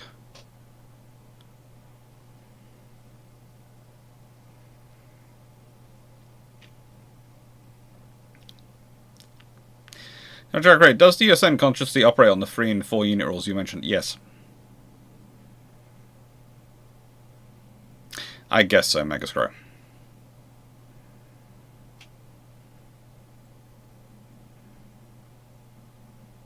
Jack Ray, 12 kilometers make me worry about the 4 on rule. That's free out on patrol. Well, hang on. The point is 4 guarantees 1 out on patrol, right? So it guarantees 3. But once you're dealing with more than 4, you then start to get the rules of large numbers. So once you get to 12, you're probably operating on a scenario of 4 out on patrol. Why? Because if you think about it, you probably have 4 out on patrol, 4 either going to patrol or coming back or in training, 4 in training or refit and maintenance. So instead of your pool of 4 vessels, 1 will be in refit, 1 will be on patrol, 1 will be going or returning from patrol, and 1 will be readying itself. Scenario. That's with 4 vessels. Once you have more and you're building up numbers, you can multiply more. So once you have 12, you're operating on pretty much the free rule. So you've got basically 4 out at all times, because you've got enough depth.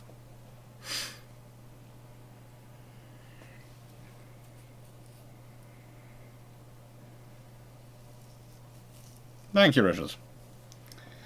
I go to an accounting firm which specialises in supporting academics who have multiple streams of income.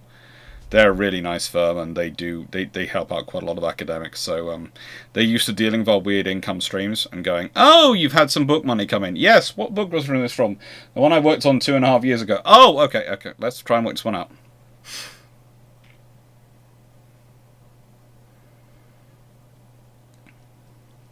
By going on, do you think the US is going off the cruises since there has to be nuclear mandated by Congress, and with the US wanting to spread out its missiles throughout the fleet? I don't know. Don't think so. Let's be neutral. Iron Brew is a temperance drink, which was meant to be a health drink. It is healthy for you. And actually, was it common in battle for torpedoes to cause damage on board the ships that carried them, where there is volatile as ammunition storage? It wasn't necessarily common, but certainly they were a potential problem, like depth charge, etc. You've got a lot of explosives sitting on your deck. So it's like any sort of scenario of your magazine. If your magazine goes off, you basically sunk. If your torpedoes on the deck, you don't want them to get hit. So if they do get hit, you've got a big problem. If you can avoid, that's why you prefer to launch them as soon as you can, basically.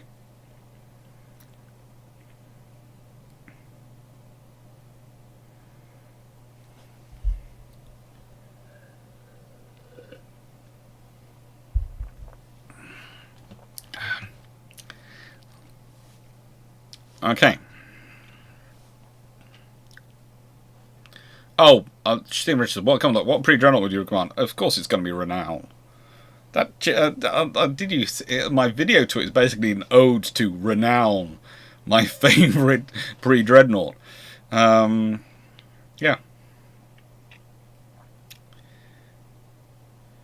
Nice. So, wouldn't an isolationist USA be more embarrassed by the RAF in Sky Shield 2? Why would an isolationist USA have the RAF taking part in Sky Shield? That's your first question. Why would they be there in the first place? Isolationist means you probably don't invite other people to come play in your exercises, because that's building a level of friendship you're not going to deliver on.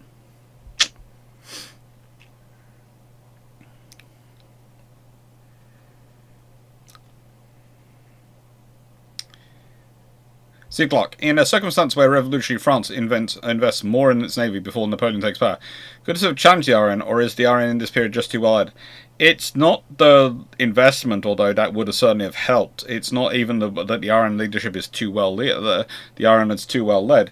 It's so many different layers of things. It's time at sea. It's the fact that the officer corps keeps changing over and keeps getting killed, and people are being promoted for reasons other than competency that are causing the trouble for the French Navy in that period. It's not... There is actually quite a lot of money going in there. Napoleon is trying to build a huge number of ships very quickly. There's an entire class of third rates being ordered, which are being ordered in oodles and oodles, and the Royal Navy ends up using them very happily. But yeah, it's not a good scenario.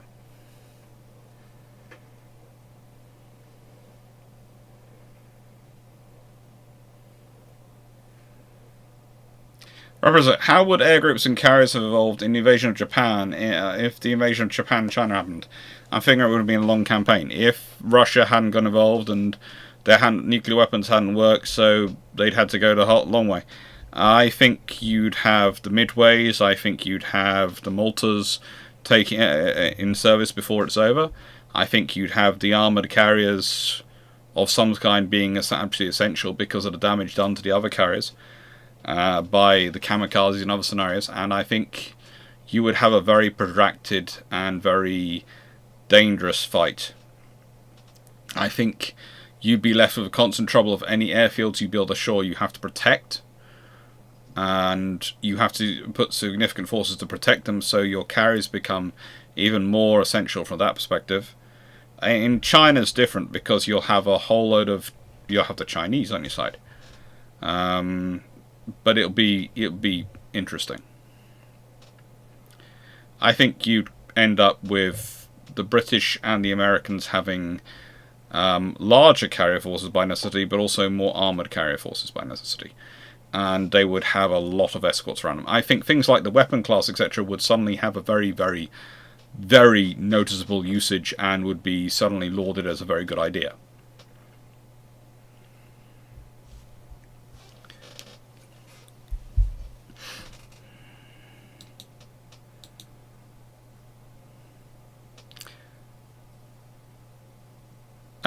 Yeah.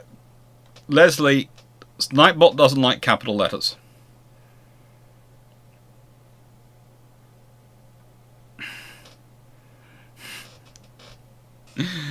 Oh.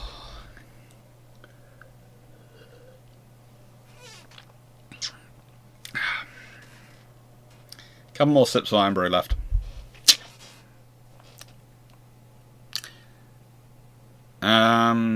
Nice turn. So would an isolationist USA not be part of NATO? Why would NATO be formed if the USA was isolationist? The very formation of NATO is based on America not being isolationist. NATO is designed to keep America in Europe and to keep Europe from rising up to the point at which it's going to cause America in trouble again. That's part of the reason is stop any problems happening, because Europe won't need to arm up, because America's going to be there to protect them from the Soviets. If America's not there, if America was not going to join NATO, there's going to be no North Atlantic Treaty. As I've said earlier, I reckon on that scenario you get a British sort of Imperial Federation scenario probably going ahead, which is going to involve Canada, etc. And you'll have a European alliance as well, which Britain will probably not be part of, because being part of one will be exclusive to being part of the other. But they'll probably closely align the two groups and they'll be friendly, but they just won't be one group.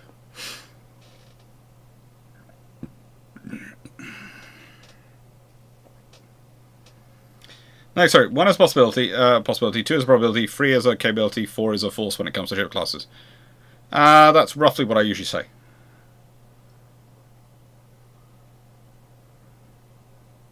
One is a potential, but pretty much a white elephant.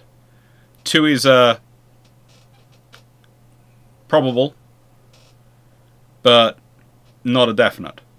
3 is a capability, because you usually have one available. 4 is a guaranteed ability.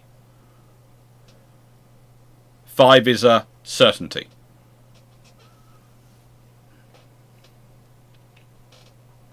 Six is a, oh, we definitely have this available. And we can deploy it. I can keep it long range deployed for a long time. Remember, a little outside the normal timeline we discussed. I do quite a lot of timeline, the large timeline. What ramifications did 1957 defense white paper have with the RN? I think I've done a video on that. I've done over 1,400 videos. I think I've done a video on that. Bugbear Maximus, if Admiral Beatty had properly given the information to Admiral Jellicoe when requested the first time during the Battle of Jutland, what impact would this have on Jutland? Jutland would have taken place... A, Jellicoe wouldn't have slowed down, and B, which would have changed the pace of where the first big battle takes place, moved it south quite a long way and made it far closer to daylight, which would mean that there could have been 3 engagements during the day rather than 2 before nightfall, and that would have had a dramatic impact on the losses the Germans sustained.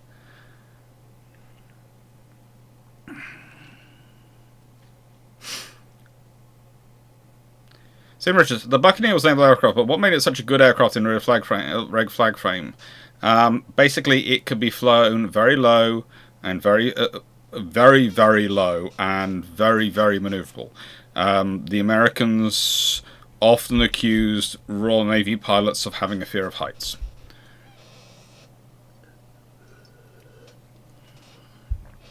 Quite rightly too. It's quite common knowledge.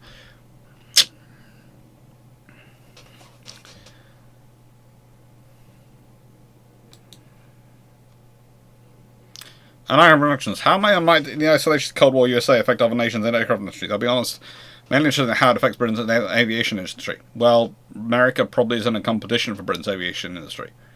So Britain's building itself, and if you've got the British Imperial Federation, that's basically where they're drawing their aircraft from, and their ships from. So basically America's looking out for America, but they're not bothering to supply anyone else. Because again, a fundamental tenet of isolationism is you don't want to be drawn into a conflict. And if you're having to supply the weapon systems and spare parts to a nation which is involved in war, you're getting drawn into it. So yeah, all those things you hear about not getting developed, probably get developed.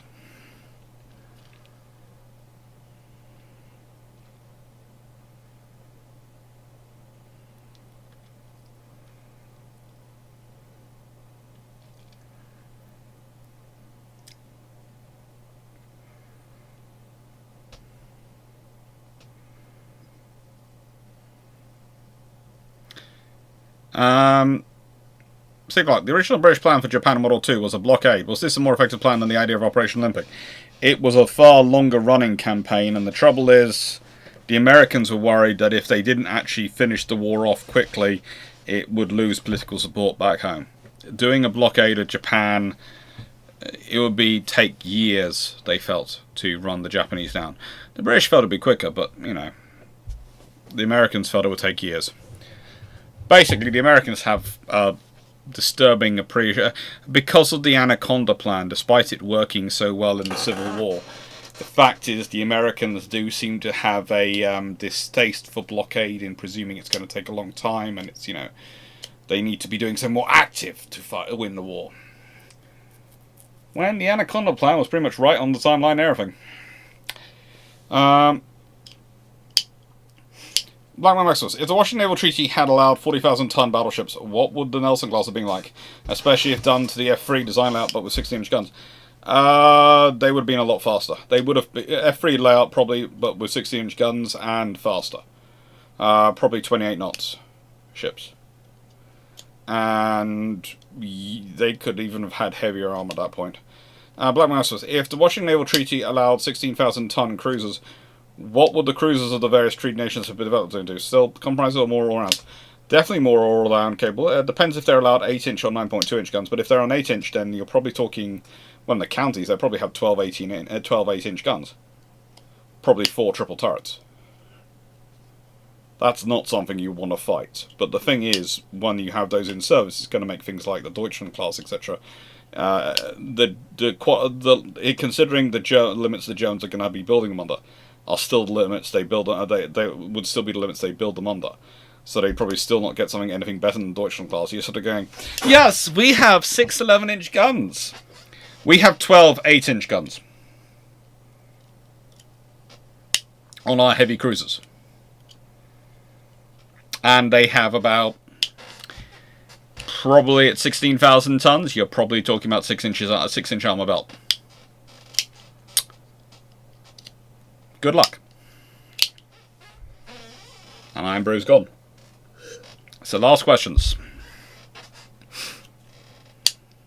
Take care, Duckland95.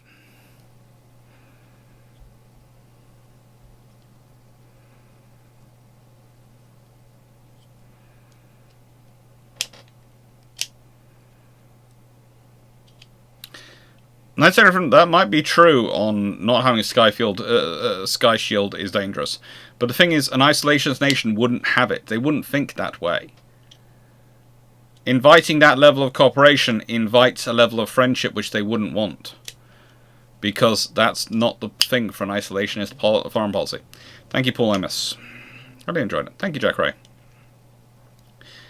If the USA had gone for long-range mine-laying submarines instead of cruiser submarines and started laying mines on Japanese coast in early 1940, what would the impact have this on the Pacific campaign?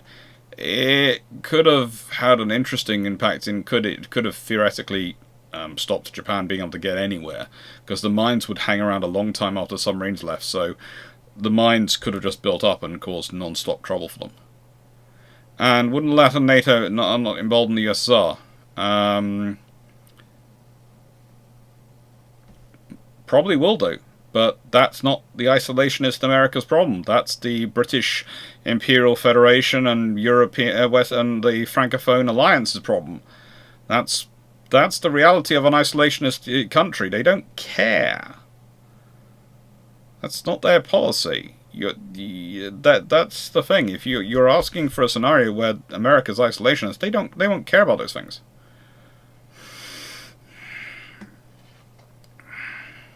Your 40-inch triple turrets. How accurate would the guns be? Does the outside gun affect the middle gun? 50-inch or 16-inch? None. The triple turret. No, they don't tend to affect each other.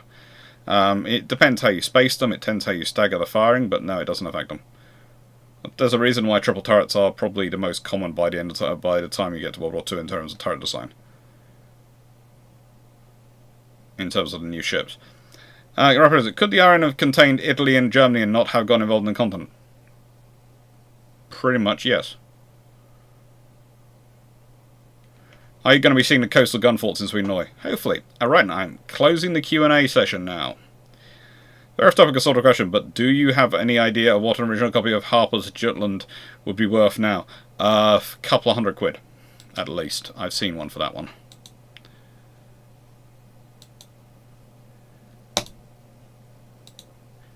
Q&A is over. That's gone. Right then, thank you BudGuy889, thank you Leslie Mitchell, David Goulding, thank you John Shea, thank you Frank Barman, thank you Nighttime Productions, go away a mosquito, thank you Rapper Raisback, thank you Calvin Gasberg, thank you Renan, thank you DG40, thank you Joseph Dunn.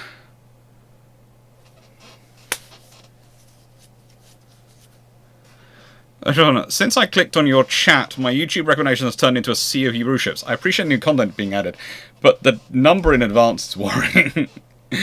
The recommendations, I've basically put them all up there, but as I said, I have got 1,400 videos on my channel, so there are quite a few. I've basically programmed it in, and I've started programming in the Christmas ones, and the plan is there will be a short, basically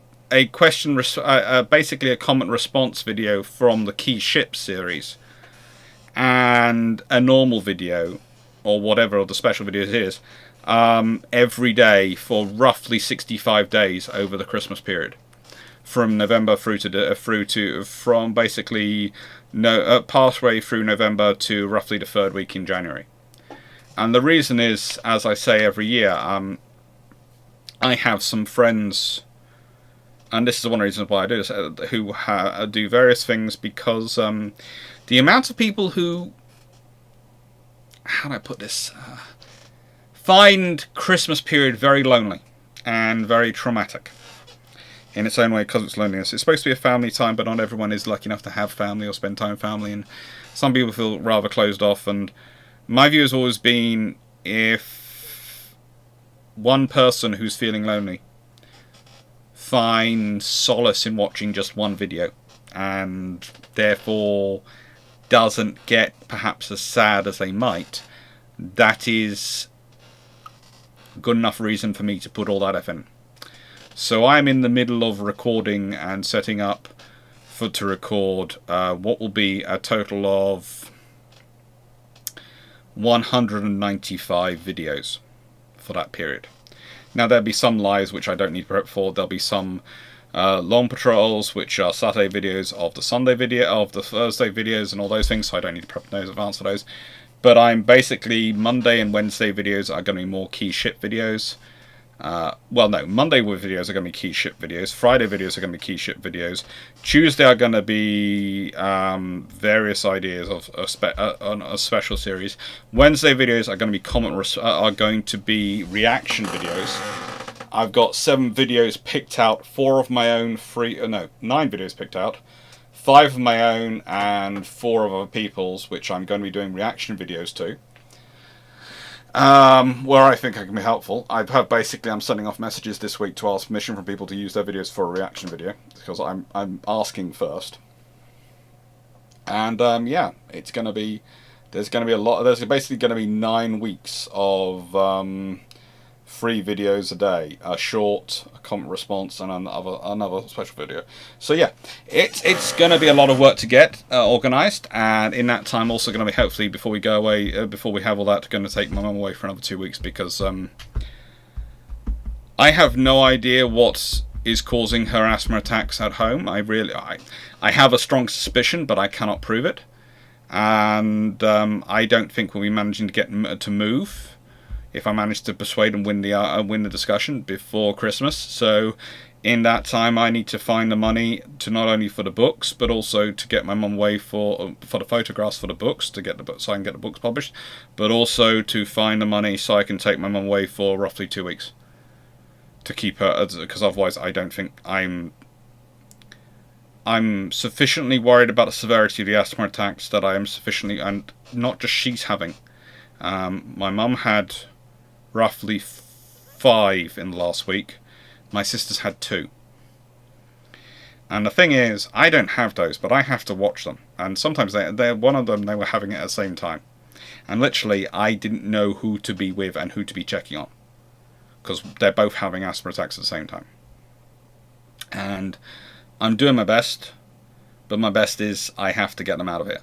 And that's going through my head. I have to win that argument. And I have to find some place for us to go. And I have to find some place for us to go soon. Which unfortunately does require money. It's one of those strange and cruel things in life. But it will be done. And, yeah. I'll figure it out. Thank you, Tashu Vashal. Thank you, Bug Guy 89. Thank you, Albert Zaski, Ince Morrison. Thank you, Blackburn Maximus. Thank you, Naval Guide. Thank you, Carl Gasberg, Frank Bangwell. Thank you, Dick Richards, Stephen Richards. Thank you, everyone. Naval Guide, why did the RN rebuild Victorious instead of one of the newer Implacable class? Because they thought it would be a good test bed before they rebuilt the Implacable class, etc. And it just turned out so expensive they couldn't afford to do the rest. Thank you, John Shea, Frank Bangwell, Nighttime Productions. Everyone, thank you. I don't think it is mold contamination. I've checked the house for mold. It's not mold. I've gone over everywhere. I'm glad to hear that they help you wrap around your Zach.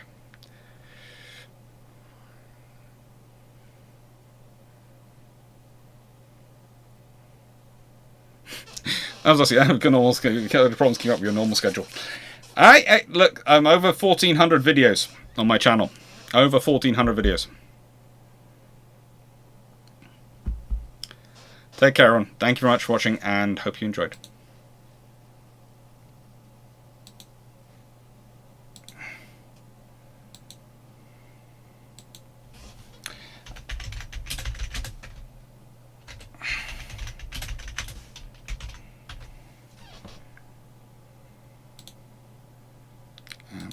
No, it's only on Thursdays I go to Discord. On Sunday night, well, I have teaching tomorrow morning. So no, instead I'm going to go talk with my dogs, make sure they're okay, make sure my sister are okay, and hopefully get everyone to bed. Yeah. Thank you very much, Sharon. Take care. Have a nice evening if it's evening with you. Have a nice day if it's daytime with you. Have a nice morning if it's the beginning of the day with you. And hope you enjoyed.